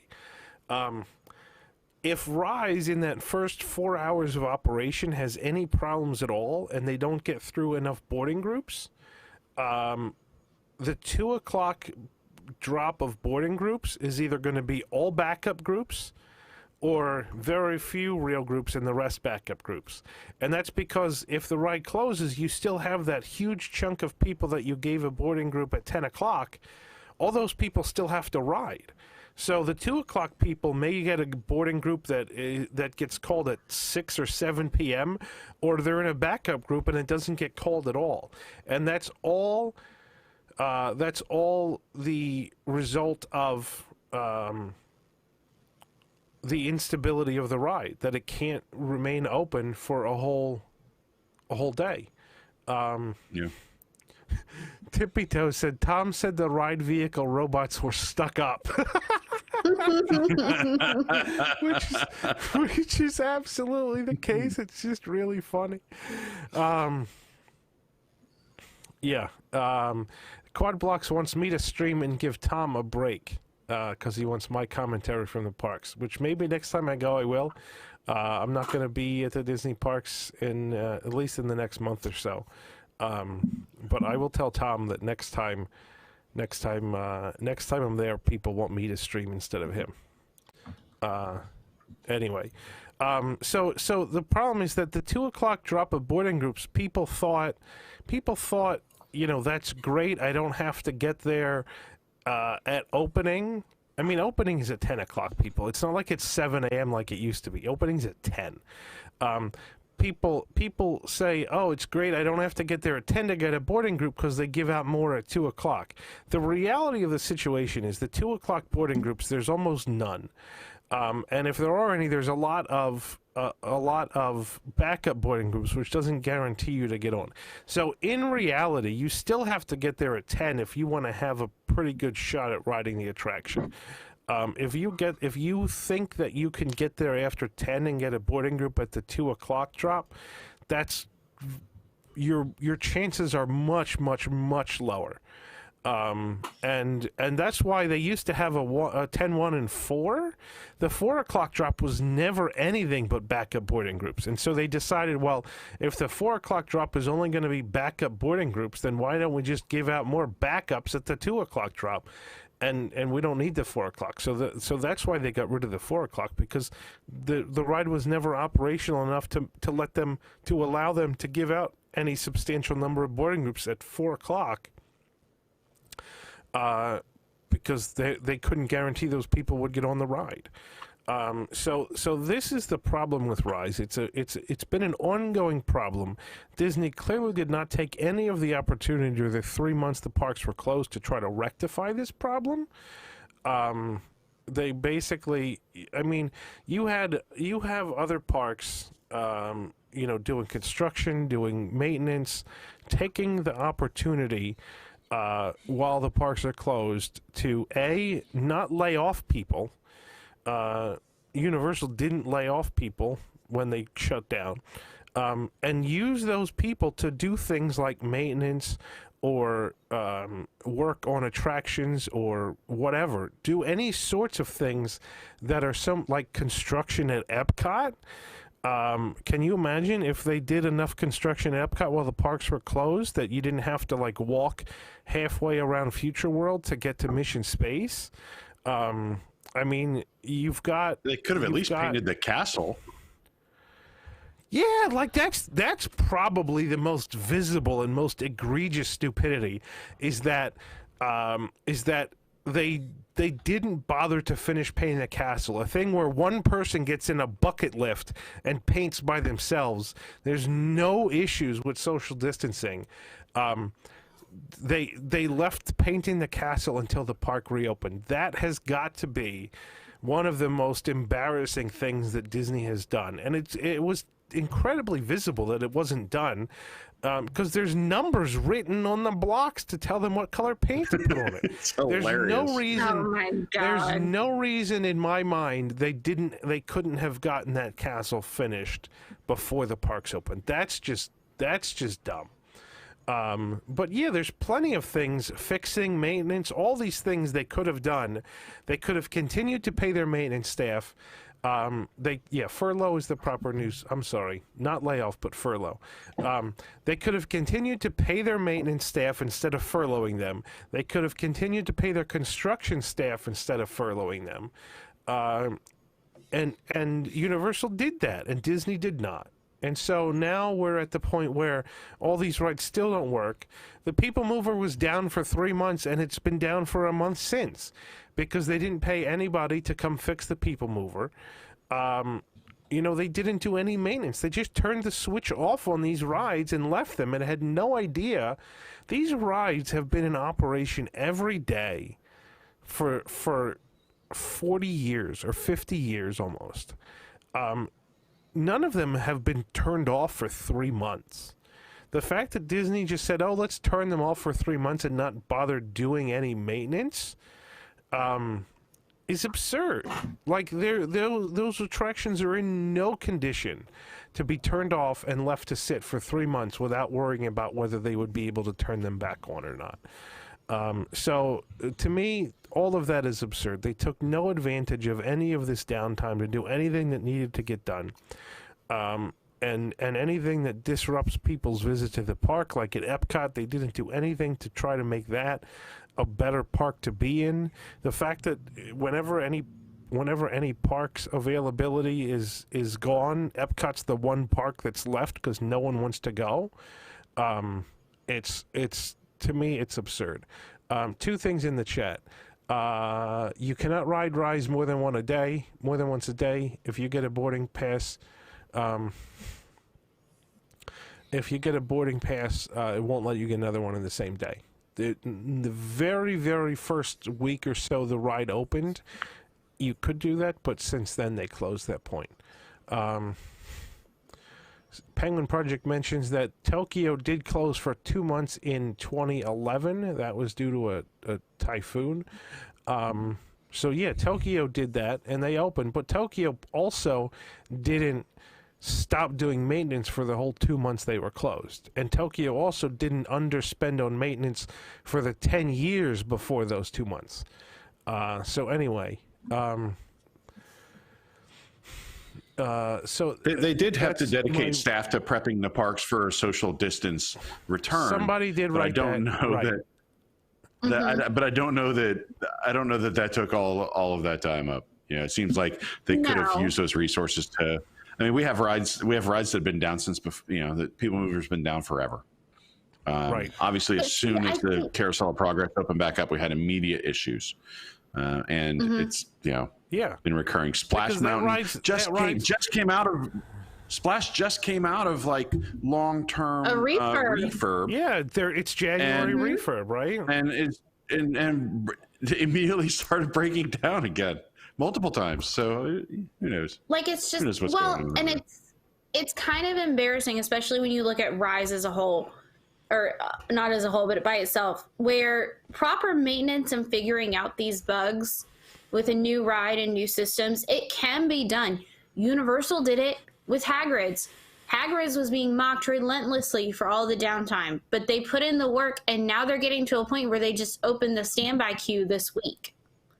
So it's possible because to do the like you might have some bugs, right? But now they've figured it out, and they're putting the maintenance time in. They've got it running good now, so they can open the standby queue. There's no reason why rides open before Hagrid's. Right. But they fixed them. They put the effort to fix them. They fixed them. Yeah. Yep, they did. Absolutely. And Disney's like, nah, it's fine. Yeah. No, Disney doesn't care. They don't care. It's there's nobody that has that I've seen that has a valid argument that tells me that Disney cares about their product and cares about their customers. Everything I've seen indicates to me Disney doesn't care about their product and it doesn't care about their customers. And they put out a product that's just good enough to get people to come, and they put out a product that's just good enough that they can make as much money as possible, but they don't care about putting out a product that's better than the competition. They don't care about making their customer service better than the competition. They don't care about living up to the bar that Walt set at Disneyland in 1955, because they're nowhere even close to that level. Nowhere. Well, Jason, can I go on my rant? where we're on the Rise tangent? Absolutely. Yes, a Kevin rant. Go right ahead. Yes. All right. Well, it's not that bad, but I think about the effects of Rise. So just for a little context too with Rise, I feel like it was running better in February and March than it is now.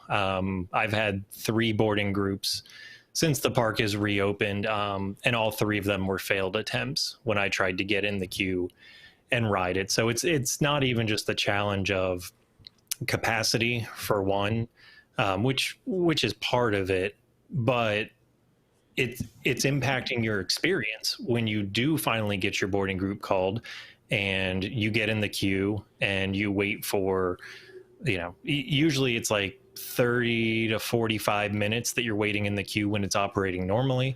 And then to have it go down, like one of the times it went down for 80 minutes when I was in the queue, with one garbled announcement, that was a pretty frustrating situation. But to not even, when your group is called, to be able to then go and ride the attraction, it's pretty reasonable to expect it to eat up about 2 hours of your day in a limited hour park, with wait times that are pretty high, even given the low capacity.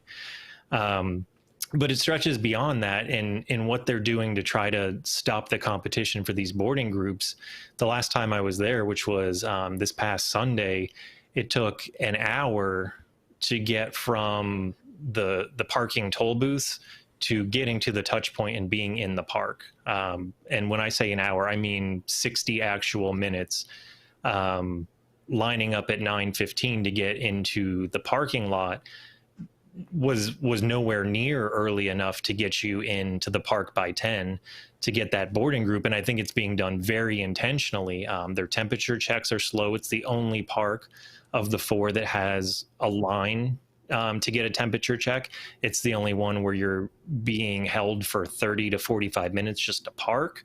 They're intentionally slowing down the whole process. And again, this is the marquee attraction that, yes, people are going for, but it's impacting nearly every other aspect of the experience and dragging it down. I mean, I was at Epcot the Friday before and Magic Kingdom the day before, and Epcot was a vastly superior experience, even though Epcot is Epcot right now and Walcott and this, that, and the other. But I would have taken that park over Hollywood Studios, which does have my favorite attraction, Tower of Terror. I would have taken, Epcot, any day of the week over Hollywood Studios. So it's not just the challenge of actually trying to do it, but the degradation of the experience as part of that whole thing. Even if you don't ride Rise, or want to, or try to, it's going to impact your day negatively. The park's going to be too crowded. The wait times are going to be too high. And it's going to slow down your entire experience, even if you have no interest in that attraction, which is a separate issue. I think it's slightly overrated, but that's, we talk trackless ride vehicles. Like, yeah, there's a great attraction with trackless ride vehicles in that park, and it's Tower of Terror that did it, 25, 30 years ago. And that's the extent of my rant. Yep. No, I agree with everything you said. Kevin, before people in the chat go crazy, why don't you show us those figments that you got sitting in front of you there? Oh yeah, sorry, I wasn't reading the chat, so yeah, I happened upon these guys before the cast members pulled them at Epcot yesterday. So that is those are the Figment shoulder plush that were released by accident. Were released by accident last week, and then released by accident again yesterday. Was it? Yeah. So yesterday I got them. Only one is for me, folks. Just so you know, there's a couple for other people on staff. So they're supposed to be released on August 8th. I'm sure there'll be a run for them then. So I would probably wait at least a week or two. They'll be fully stocked at some point. Yeah, those are things that they're not going to stop making. They're not limited edition. But anyway, yeah, Tom was searching. Everybody says Tom was searching for them but couldn't find them because they were out for a total of maybe 10 minutes over 2 different days. Yeah, Penguin Project is saying that when a manager came over and not to me but to another cast member says these aren't supposed to be out, and I just scooped up 4 of them, and then 30 seconds later the rest were off the shelf. Yep. Penguin Project in the chat is saying that Tokyo did the whole closure thing better and that Walt Disney World should have taken a page out of OLC's book, even though it was like 10 years ago. But yeah, I agree. Allison,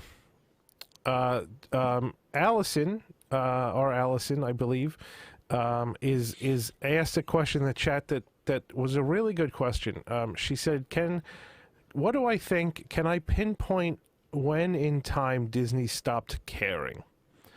I want to say my thought is probably about 2006, maybe.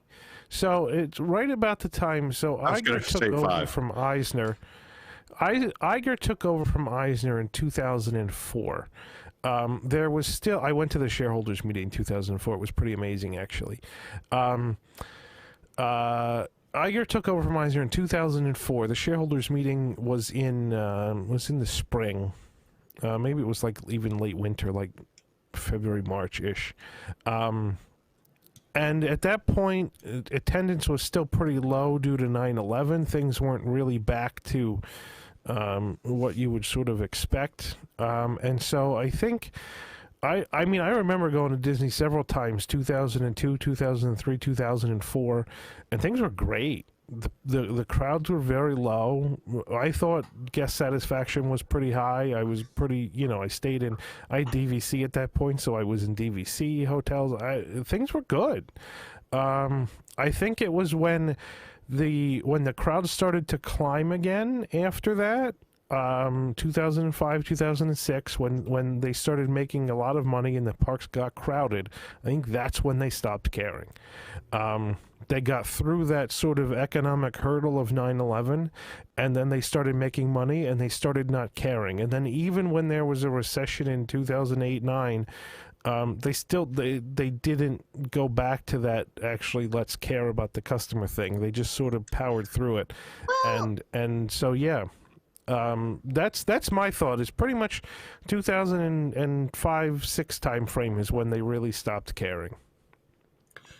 I'll say, I don't know. I think it was a bit, like, it might have started then, but I didn't think it became readily apparent until, like, maybe 2012, 2013-ish was when it was like, right, full blown, like, we're not even going to try, right, like, we're not even going to try to hide the fact that we don't care anymore. Because, like, I think you're right. 2010. Yeah, my college program was in 2010, and I remember doing traditions and everything. And there was, I will say, it's not the right word for it, but a happy medium between, we want to make the guests happy. There was still emphasis on guest satisfaction. And even when I would go to the parks as just a person on days off, I still had a lot of great interaction with forward-facing cast members who were on stage. But at the same token, if you were in the back and listening to management, it was obvious that it was becoming more acceptable for that culture of, well, screw it, we don't care, we just want to make money. And then when I went back, 2012 for my wedding, unfortunately, at Disneyland, it was great, but at the same token, I felt like they really didn't care. Like, I had bunches of negative experiences with that. And then, and just ever since then, it's gotten progressively worse to me, unfortunately.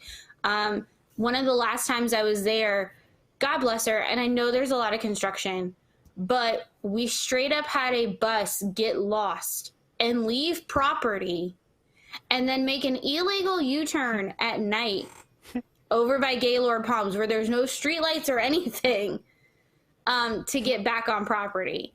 And I went and I told, and like, she was very rude about the whole thing too, like denied that she got lost and was snapping at people and was clearly having a bad day.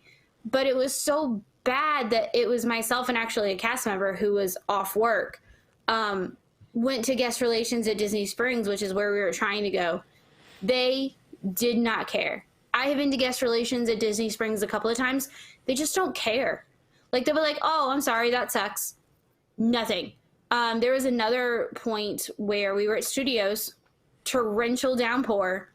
The only way to get to a bus at Springs at that time was an uncovered parking spot, and we were what felt like miles away from any of the covered bus stations. And we kept asking. They deployed 3 buses to Epcot that were just sitting there. And we were standing in the pouring rain. Hey, can you call dispatch or ask somebody about a Springs bus? Because it's been 45 minutes and we didn't get a bus. Oh, yeah, there'll be one coming. Stood out there and got soaked. Same thing. Went to guest relations. Like, I understand, but I just want you... And again, wasn't being nasty, but it was just, hey, I just want you to know that somebody should probably talk to dispatch because there was an issue somewhere. We didn't get a bus for almost an hour in the rain. Oh, well, I'm sorry, it's all automated. No, it's not. Like, you could have sent a bus. You chose not to care, and you left people waiting out in the rain. Yep. Like, it's just, they don't care. They don't even try to hide it anymore. Yeah, so I think you're right. I think it was probably... Go ahead, Eric. I was just going to say there's different phases of this for me. So I recall being in the parks in like 2005, 2006. I didn't live in the area at the time. I had been in the area before and came back for vacations and things. And I noticed there was like a certain decline in some of the cast member experience at the time. It just kind of in the back of my mind, I didn't think much of it. I was like, oh, that's too bad. Because I had been accustomed also to like a blade of grass was never out of place at Disney and paint was never chipping anywhere. And, you know, all that kind of golden era thought. So at that point I was like, I don't know, something just rang a sour note. And then about 2010, I remember going and being like, man, there is a line for every cash register into place. Like they've got it figured out. They're banking hardcore. And that's when I decided to buy Disney stock. I think it was like at about $31.28 a share. Loaded up in like October 2010 on Disney stock, which I still have. But then the thing that makes me, and I'm not saying people cared or didn't care then, but it was just I just remember kind of, it was a kind of a low point. Later on in the kind of Iger tenure though, Disney wasn't organically growing a whole lot of what they had. They were focused on acquiring IP. They were buying up a lot of companies and adding a lot of value to the company, but it didn't feel like they had any kind of ownership of what they were doing in terms of something that they had grown on their own. And to me, like that just kind of, I don't know. I'm not saying I don't like what they've done with Marvel. I don't love everything they've done with Star Wars. But, in acquiring kind of all this IP, there's some of the soul is kind of out of it. And you're not really sure who's in touch with who Disney is anymore in the executive suite up there. And I know we pick on Bob Chapek a lot, but it's not just Bob Chapek. It's a matter of they've brought in a lot of people who were not Disney people. They didn't come up grassroots as a Disney person. They came over from somewhere else, or they were acquired or brought in. And I'm not saying from a business standpoint that that's a bad thing. I'm saying maybe from a guest experience standpoint in the parks, it has not been a good thing. And, I can still have a great time at Disney. I still love Disney. And you know what? Since the parks have opened back up, the cast members have been enthusiastic and friendly, and I haven't had any problems with cast members. I think it's been great. There are no CPs, which maybe, my girlfriend was a CP. My brother was a CP. I know plenty of people who are great CPs, and they were great formative times in their lives. But I will say that the cast members they brought back right now, the full-time professional, long-time Disney cast members for the most part, are really doing a great job in a really tough situation. So when we talk about Disney not caring, I don't want people to think that we're talking about cast members, where the rubber meets the road, because I think they're doing a great job. But I think part of the soul of the Disney leadership is just inevitably broken or missing because of the nature of how the company has been constructed at this point through a lot of acquisitions and things like that. I could be wrong, but it's just the way that it feels to me. And I think some of that timing has just kind of progressively gotten more and more visible and obvious. I think you're right, Eric. I think you really hit the nail on the head with a lot of what you said. Ashley, there's a question in the chat. How long was your Traditions training in 2010? So Traditions itself at Disney Institute was 1 full day. And then after you did that, it was 4 days basically of 3 or 4 days of specific traditions in your location. So like at Contemporary, I had 3 days where they trained you about the history of the resort, walked you around, showed you everything, and that's where you did the rest of your transitions. But they did that so that it could all be more specific to where you were actually going to be. Yep. So there was still a lot of traditions and in there, but they also weaved it into your specific role and your specific location so that they could really teach you and make you like memorize where the bathrooms were, where the bus stop was, like all of that kind of stuff specific. So total, it was probably 4 to 5 days. And then I did like my actual training for my role.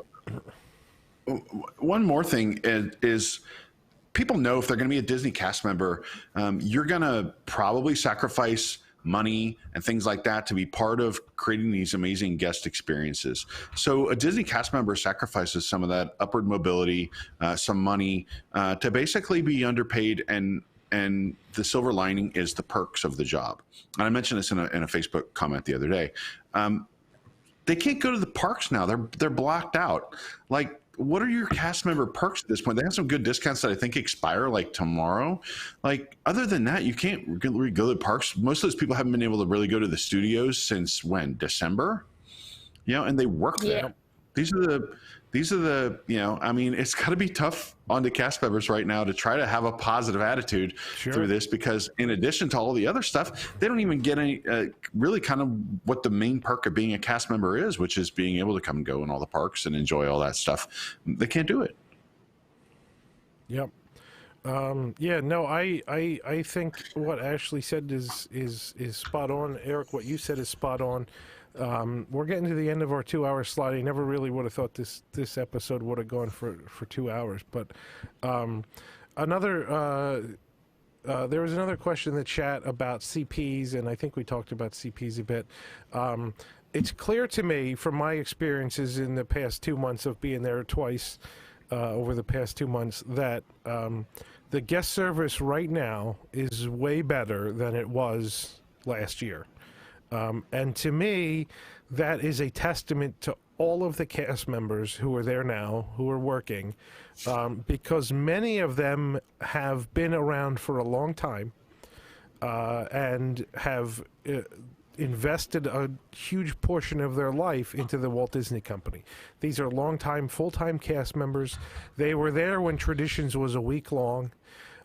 They've stuck around because they love the company.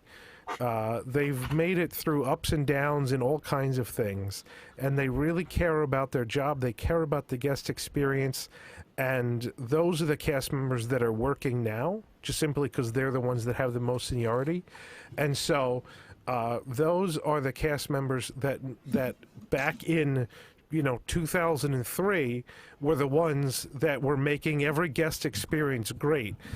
They're the ones that are working now, and they're the ones that are making the experience now very, very good.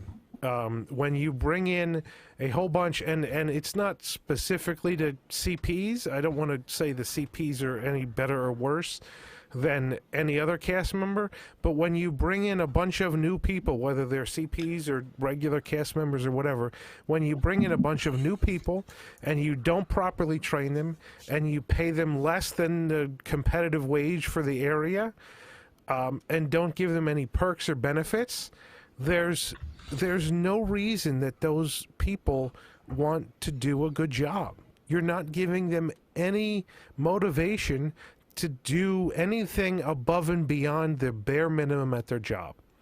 And sure, getting to the parks for free is a great perk, but you still have to be a competent cast member to do your job well and to give the guests a good experience. And there's plenty of, somebody in the chat said that it's hard for any company to hire competent people right now. I think the problem is there's this whole, whether you call them millennials or Generation Z or whatever, all these young people today are really essentially lazy, and they don't like to do work, and so they try to do the bare minimum they can to get by. There's obviously there's exceptions, and I'm generalizing, but for the most part, young people in jobs today are not as high quality workers as young people in jobs 20 years ago. And it's all, whether you blame that on the education system or you know, how people have been raised in the past 20 years, whether their attitudes, the worldview, I don't know. I don't know what the problem is. I don't claim that I can solve the problem. All I know is that, like, when I was 16 and worked in a retail store for $4.15 an hour, I busted my butt. I made our customers have the best experience. And nowadays, you go into stores, you have cashiers or whatever. These people don't give a crap about anything. I don't know why. It just seems, maybe it's, Mandy says it's cell phones. Maybe it's cell phones. I don't know, but you have a lot of people that are in the working world and in a customer facing position that just don't give a crap. And well, look what we're paying people these days. I mean, I don't want to get on a long tangent, but I think that's the problem. Topic, but I think that's absolutely a part of the problem. It's clear that Disney pays less than the going rate. Universal pays more, but Disney expects more out of their cast members. And so, I can't say that I blame them for not caring and doing the bare minimum to get by, because that's what everybody else does. You go into some people could say young people have learned to work smarter, not harder. I think that's probably true. Like I said, I'm generalizing, and there are plenty of people that work hard. But the vast majority of people nowadays, the vast majority of people working in customer-facing positions nowadays disappoint me way more than 10 years ago. That's it. And you go into not now, but 6 months ago, you go into McDonald's and your total is like $3.62, and you give them a $5, and it takes them 5 minutes to figure out how much change you should get. Like, these kids just aren't learning the same things in school nowadays that I learned when I was in school. I don't, education is different now than it was 20 years ago. It's different than it was 30 years ago. Kids are not the same as they were. And I think a lot of them are more easily distracted. They're not as dedicated to things, whether they're distracted by their phones. I mean, I've seen cast members at Disney, I'm like trying to order something and they're in the back playing on their phones. I think that's exactly the case. And this is literally every generation complaining about the previous generation. I agree to some extent. I'm not, and like Mike and the Mechanics had a song about that. People. It's just my experience. This is my experience. My experience is that the Disney cast members on the front lines that are new have not had the proper training and do not have the passion about their job that 20 years ago it was the case. And maybe it's because Disney doesn't pay enough. I don't know. Maybe there could be 20 different reasons. Young people are so stressed with Tinder. Yeah, maybe. I mean, but either way, here's the thing, though, no matter what, the guest experience suffers. The guest experience at Disney suffers, and a lot of it is because the cast members don't care, or their management. Maybe the cast members do care, but their management doesn't let them care. I don't know. There's a problem, and it's impacting guest satisfaction, and I don't know what to do about it. But every time I go and I see plenty of people that just don't care about their jobs.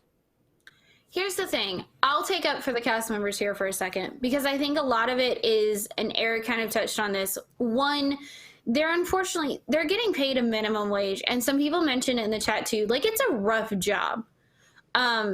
there's a sense of entitlement now, not just with them or younger generations, because I'm kind of in the middle, but you know, people think it is so much more acceptable now to yell and scream and have just an absolute hissy fit with the forward-facing cast member, and that's hard because it's not your fault. It's probably not your policy. Like, way off topic, but the people who film themselves yelling at people at Costco because they ask them to put on a mask, like, or Starbucks, it's not that kid's fault that a corporate person made a rule. If you don't like the rule, don't go there. But you shouldn't be screaming at the frontline people because you didn't get your way. Like, that's messed up. But at the same token, it's the training, I think, and that falls squarely on management. And like I said before, management does not care. If management cared, they would pay their people better. They would give them the training and the tools that they need to de-escalate those situations where somebody's having an absolute fit, or give them the confidence that if, you know, Karen is having an unholy cow about, you know, it raining or her son dropped an ice cream cone, to, you know, either de-escalate the situation or have the confidence to call security and know that they're not going to get reprimanded for that. Like, I agree. That's a good part of it too. Like, yes, cast members may need to do a better job, but at the same token, we also shouldn't accept the fact that it's okay to abuse them either. And even other guests, like, there have been several times where I have called out people for being rude to cast members for no reason whatsoever. And even in the instances where I had issues with forward-facing cast members, and it wasn't, I never went at it trying to get that person in trouble. And half the time I wouldn't even give names, but I just wanted to make leadership aware of it so that hopefully they could fix the situation. And so that, because that's where it should go. And that's where I always found, like I said, that's where I always found problems. Guest relations didn't care. And they should care. That's their whole role, is to care. And they don't care to fix it, which means both sides are frustrated with the other, and the experience suffers and the cast members are suffering. So three more things, or four, or whatever. Well, Jason, can I throw out some Inception real quick? Okay. Well, no, I was just thinking about the conversation you were having earlier about, you know, when did Disney stop caring? Right around the time the people working there now that are young would remember their time at Disney. And there was always a saying we had when I was a manager at McDonald's, for what that's worth, and you attract what you are. And you start to see a cycle where your forward facing is a little weak, and then you start attracting people who will have that same lack of passion for customer service, and it starts to become a bit of a vicious cycle. So I wouldn't be surprised if we have people that have come in over the last few years that grew up with a lackadaisical Disney experience and think that's kind of the norm, because you have to be of a certain age to kind of expect a certain level of what Disney was. That's it. That's a pretty brilliant insight. No, I think that's a pretty brilliant insight. Absolutely makes sense to me. I just want to address a couple more things in the chat before I go on my last rant.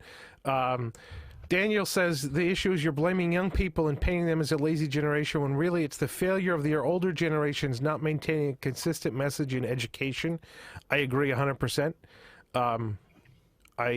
I think that's definitely the case. I think education has gone downhill in the past 30 years. Disney is hiring people who are not Disney lovers since the turnover is high. That's absolutely the case. There used to be Disney lovers that would want to work there, and now you're getting people that don't really want to work there, and they're not Disney lovers, and they're just doing it because it's a job. Ashley, your point about you wanted to mention it to management. Here's the problem, is that back 20, 30 years ago, management at Disney was well paid and they cared. Now management is barely, 3 years older than the frontline cast members, and they're only paid $1.50 more, and they don't care either. So the problem is there's too many layers of management that don't care until you get up to somewhere that they do care. Crystal says millennials and younger learn the hard lesson from their parents that it doesn't matter how hard you work, these companies at the end of the day don't care about you and will lay you off, which is absolutely true too. Which is why when Universal kept all of their cast members on, or all their team members on, and Disney furloughed a whole bunch. I thought that was a really, really bad look for Disney. And now Universal has laid everybody off. Yeah. Well, now they've gotten to the point where they've gotten through the shutdown, and now they have to do what they can do for business. So now it's not a part of, Universal is trying to operate as best they can in this time period, and you can't expect them to. You can't expect them to operate business as usual when it's not business as usual. I think while everything was shut down and no one was working, it was really noble of them to pay everybody. But now that things are getting back to normal, or things are opening again. But who got screwed? Who got screwed? Opening again. Who got screwed? The Disney employees got unemployment when they had a federal $600 subsidy, where most of them are making more money than they made as a frontline cast member, while the Universal people were getting a fraction of their paychecks and making less money. Now that stipend has run out, the Universal people are without a job and getting $200 a week from the state of Florida, and the Disney people are back getting their full pay. So I don't know. Well, it was accidental. It was accidental, but I think the Disney cast members actually made out better than Universal team members in this particular instance.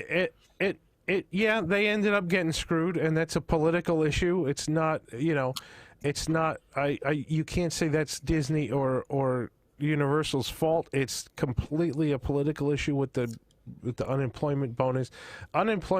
Floridians in general have gotten screwed with their state's unemployment system, and I feel really bad for them. But you can't blame Universal for that. They made a valiant effort to do the best they could by their employees, and it's beyond their control.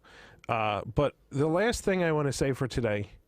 We shouldn't be mad at those in getting unemployment, but should be mad at the companies that refuse to pay employees a living wage. I agree 100%. Yeah. No, I feel really bad for all the people in Florida that are unemployed. Whether they're getting unemployment or not, it's just a mess of a system. And especially in Orlando, where so much of the economy is based on tourism, there's so many trickle-down effects. And it's just sad. It's a sad situation all around. And, that's, for me, this is such an important part of my life that I feel compelled to come to visit Disney in Orlando. I mean, there's plenty of cast members that say they don't want to go back to work, and a lot of them aren't. But there's plenty of cast members that say, I want to come back to work. I feel this is safe enough, and I need a job. And I want to make sure that those cast members are able to have a job by coming and patronizing the parks. And so it's part of the reason that I want to go to Universal, too. I feel really bad. I'm really, really upset. I didn't even rant about this. I'm really, really upset that Poseidon's Fury is closing the day I get to Universal, and I'm not going to be able to go on it. But they're facing a downturn in business because people are not coming at the rate that they had hoped. And I can't help that. The only thing I can do is I can send, I'm coming. I'm doing the best that I can. I'm coming. And I'm trying to support the tourism industry in Florida because it's a big deal for me. It's a big part of my life. Fast and the Furious is closing too, which is my second favorite attraction at Universal after Poseidon's Fury. I'm less upset about that because I know that'll reopen because it's pretty new. And if it doesn't, it's all right too. But Poseidon, I'm really upset about, and I really, really want to be able to go back and see Poseidon when it reopens. Enough that I'll probably book a trip when they reopen it. Ridiculous that cast members are surprised when guests. So here's the last rant. Here's the last rant for today, and this is about Americans in general being really selfish. I think that's the whole problem with America right now, and it almost makes me want to move to Japan, not just for Tokyo Disneyland, but because Americans are selfish. All of these people that are going around, and people had said it's funny. People had said in the chat that that this was a nice, refreshing difference from the mask rants that we normally go on. Americans are selfish. They try to hide behind these constitutional rights or Second Amendment rights or whatever, but they're selfish. And the fact that you don't want to wear a mask when you're told to wear a mask for the safety of your fellow Americans is because you're selfish. And that's the problem with people when they go to Disney. And that's a big part of the problem when people are screaming at the frontline cast members to try to get something for free. It's because they're selfish. They know they don't, like you can go scream, well, I didn't get to ride Rise of the Resistance and it's unfair and yada, yada, yada. And Disney will give you a ticket to come back another day and try to ride it. That's really nice of Disney to do that. You were never guaranteed to ride Rise of the Resistance. Screaming at a cast member is not going to get you onto Rise of the Resistance. You should never scream at a cast member. 90% of the people that come to Disney make more money than a cast member does. You do not need to scream at these poor people if you don't get your way, if something goes wrong. There's only so much they can do. Like I said, there's only so much their managers can do. There's only so much their managers' managers can do. It really comes down to things are out of their control, and this company has gone downhill so far that what they can offer you is very limited, and it's mostly the managers' fault that we're in this situation to begin with, that things are broken down and not working because they don't care. So you've got all these Americans that don't care. You've got Disney that doesn't care. And then you've got Americans that don't care and feel entitled going to Disney and expecting Disney to care. Well, they don't. I mean, Disney doesn't care. They just want your money. So you go and you scream at these poor frontline cast members. They can't do anything to help you, and it's not their fault anyway. And you're not going to get any maybe you're going to feel satisfied inside, but everybody else around you that's looking at you screaming at these cast members is pretty much disgusted at your behavior. And it's all because you're selfish. You could go up to those cast members and be really super nice. And you'll probably get more being super nice than you would by screaming. And the problem is that super nice people are generally not selfish, and too many Americans are selfish, and it's ruining the country. And I'm just going to move to Japan. But anyway, please don't yell at the frontline cast members. They can't do anything about the situation you're in. That's probably why the guest relations at Disney Springs says, "Oh, I'm sorry," because they know there's nothing they can do. There's been policies put in place by their management that says there's nothing they can do. So you can go and complain and hope that your complaint gets escalated, but at the end of the day, Disney doesn't care enough to do anything, and you yelling at the cast members isn't going to change that. It wasn't. It was in June when the DVC resorts first opened, and Tom and I stayed at a room at the Polynesian DVC the first night that DVC was open, and we woke up the next morning, and Polynesians have split bathrooms, and there's a shower in one room and a toilet in the other room, and Tom was in the shower, and he takes really long showers, so he was in there for like an hour and a half, and there was a flood in the other bathroom, and I didn't know it until like he was done in the shower, and I went into the other bathroom, and there was a flood on the floor, and I said, "Tom, look at this," and he goes over and he's like, "Holy smokes." There was like water all in the bathroom and out into the hallway, like our shoes that were on the floor inside the front door of the room were like all wet. It was crazy. And so we went to the front desk to tell them, so like they would send some maintenance and fix this and not put other people in the same room until it was fixed. We didn't scream and yell. We realized that the front desk cast member, it's not their fault there was a flood in our room, and they can't do anything about it. So screaming at them is not going to solve anything. It's not going to make us not have the flood. It's not going to go back in time and fix it. So we told the person at the front desk. The manager came over and said, you know, I'm going to definitely get maintenance in there to fix that, and you know, I'll let you know. And we told her we were going to eat at Kona for breakfast. So halfway or 3/4 of the way through our breakfast, the manager comes and finds us at Kona and says that she's really sorry for what happened, and maintenance is there and they're fixing it, and she's going to credit back the points that we spent for that night at the Polynesian. We didn't ask for that. We didn't honestly expect that, because DVC giving you your money back for your hotel is pretty rare.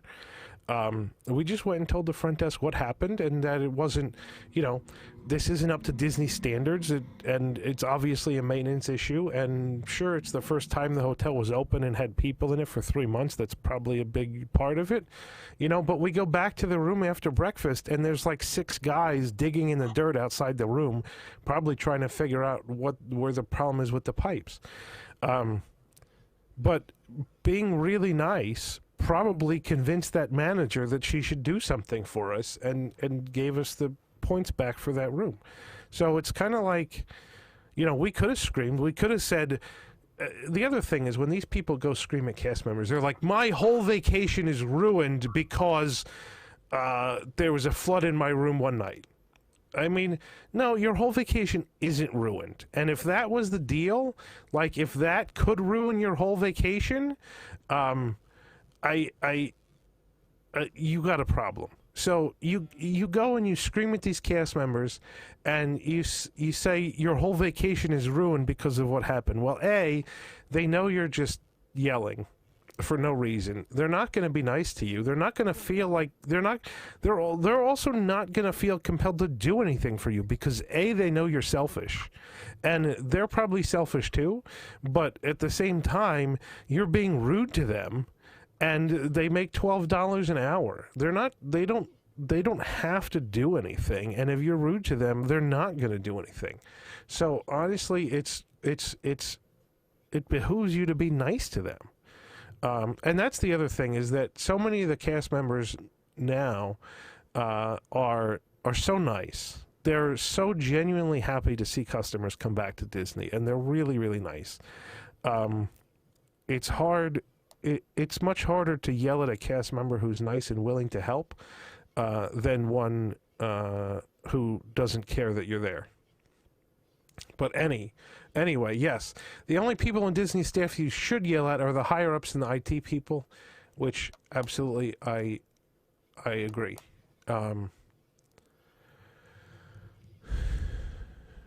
I think that's. You're not a real cast member until you have ruined someone's entire vacation. Yeah. Whatever. At this point, like, we go to the parks. Social media has made it worse. I absolutely agree. We go to at this like point in my Disney lifetime, we go to the parks, and I don't want to go on every ride. I don't care if I go on every ride. There's rides I don't even want to go on. Like, we were there, and I didn't go on Space Mountain, because Space Mountain kind of hurts me and makes my head hurt. And so I said to, like, Jill and Tom, I'm like, you go and I'll sit here on the bench, because I'm happy to sit there on the bench. Like, for me now, just like being there it makes me happy. I don't have to go on the rides. I don't have to be doing something every day. I don't have to be at the parks at rope drop every day.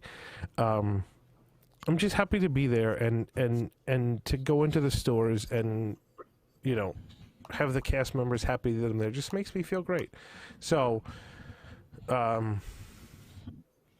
anyway, I don't know. That's my ending rant. We're already 2 hours and 20 minutes. My mom thought she ruined our entire vacation in 1999 because I cried on Dinosaur. That's pretty great. Somebody, Latinx such as says, sadly, social media is the only way to hold Disney accountable. To some extent, I think that's true. To some extent, I think it's false, because the people that run the social media channels at Disney also don't really care. they don't care enough that, you know, if you file a complaint and give the cast member's name, they don't care. So they're happy enough to go get that cast member in trouble. Like, there's no loyalty to other cast members either a lot of times now. Especially with these young people that are the social media experts that run all the Disney social media stuff. But anyway, I think that's going to cover it for tonight. Yeah, the lack of park benches is a problem. I agree. Many cast members don't even wear the correct name tag, so they don't get a Twitter complaint. Yeah, absolutely. But anyway, that's going to do it for tonight. Tune in again next week. I will be at Cabana Bay next week at this time. Not sure whether I will be on the show. If I won't be here, then we will certainly have a guest host again. But tune in next week. And in 2 weeks, I will definitely not be here because I'll be on an airplane at this point in time, flying back from Florida.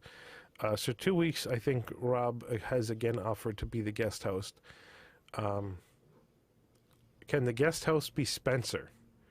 I don't know if you want to have Spencer on the show, we could probably do that. I don't know if Spencer can be the guest host. Pretty much because he's a young millennial. But anyway, I'm just kidding. I like Spencer. Honestly, because I don't think Spencer's been on the show enough to quite know how it operates. So I'd prefer to have somebody with a little more experience. But I'm happy to bring Spencer on the show. I like having Spencer on the show.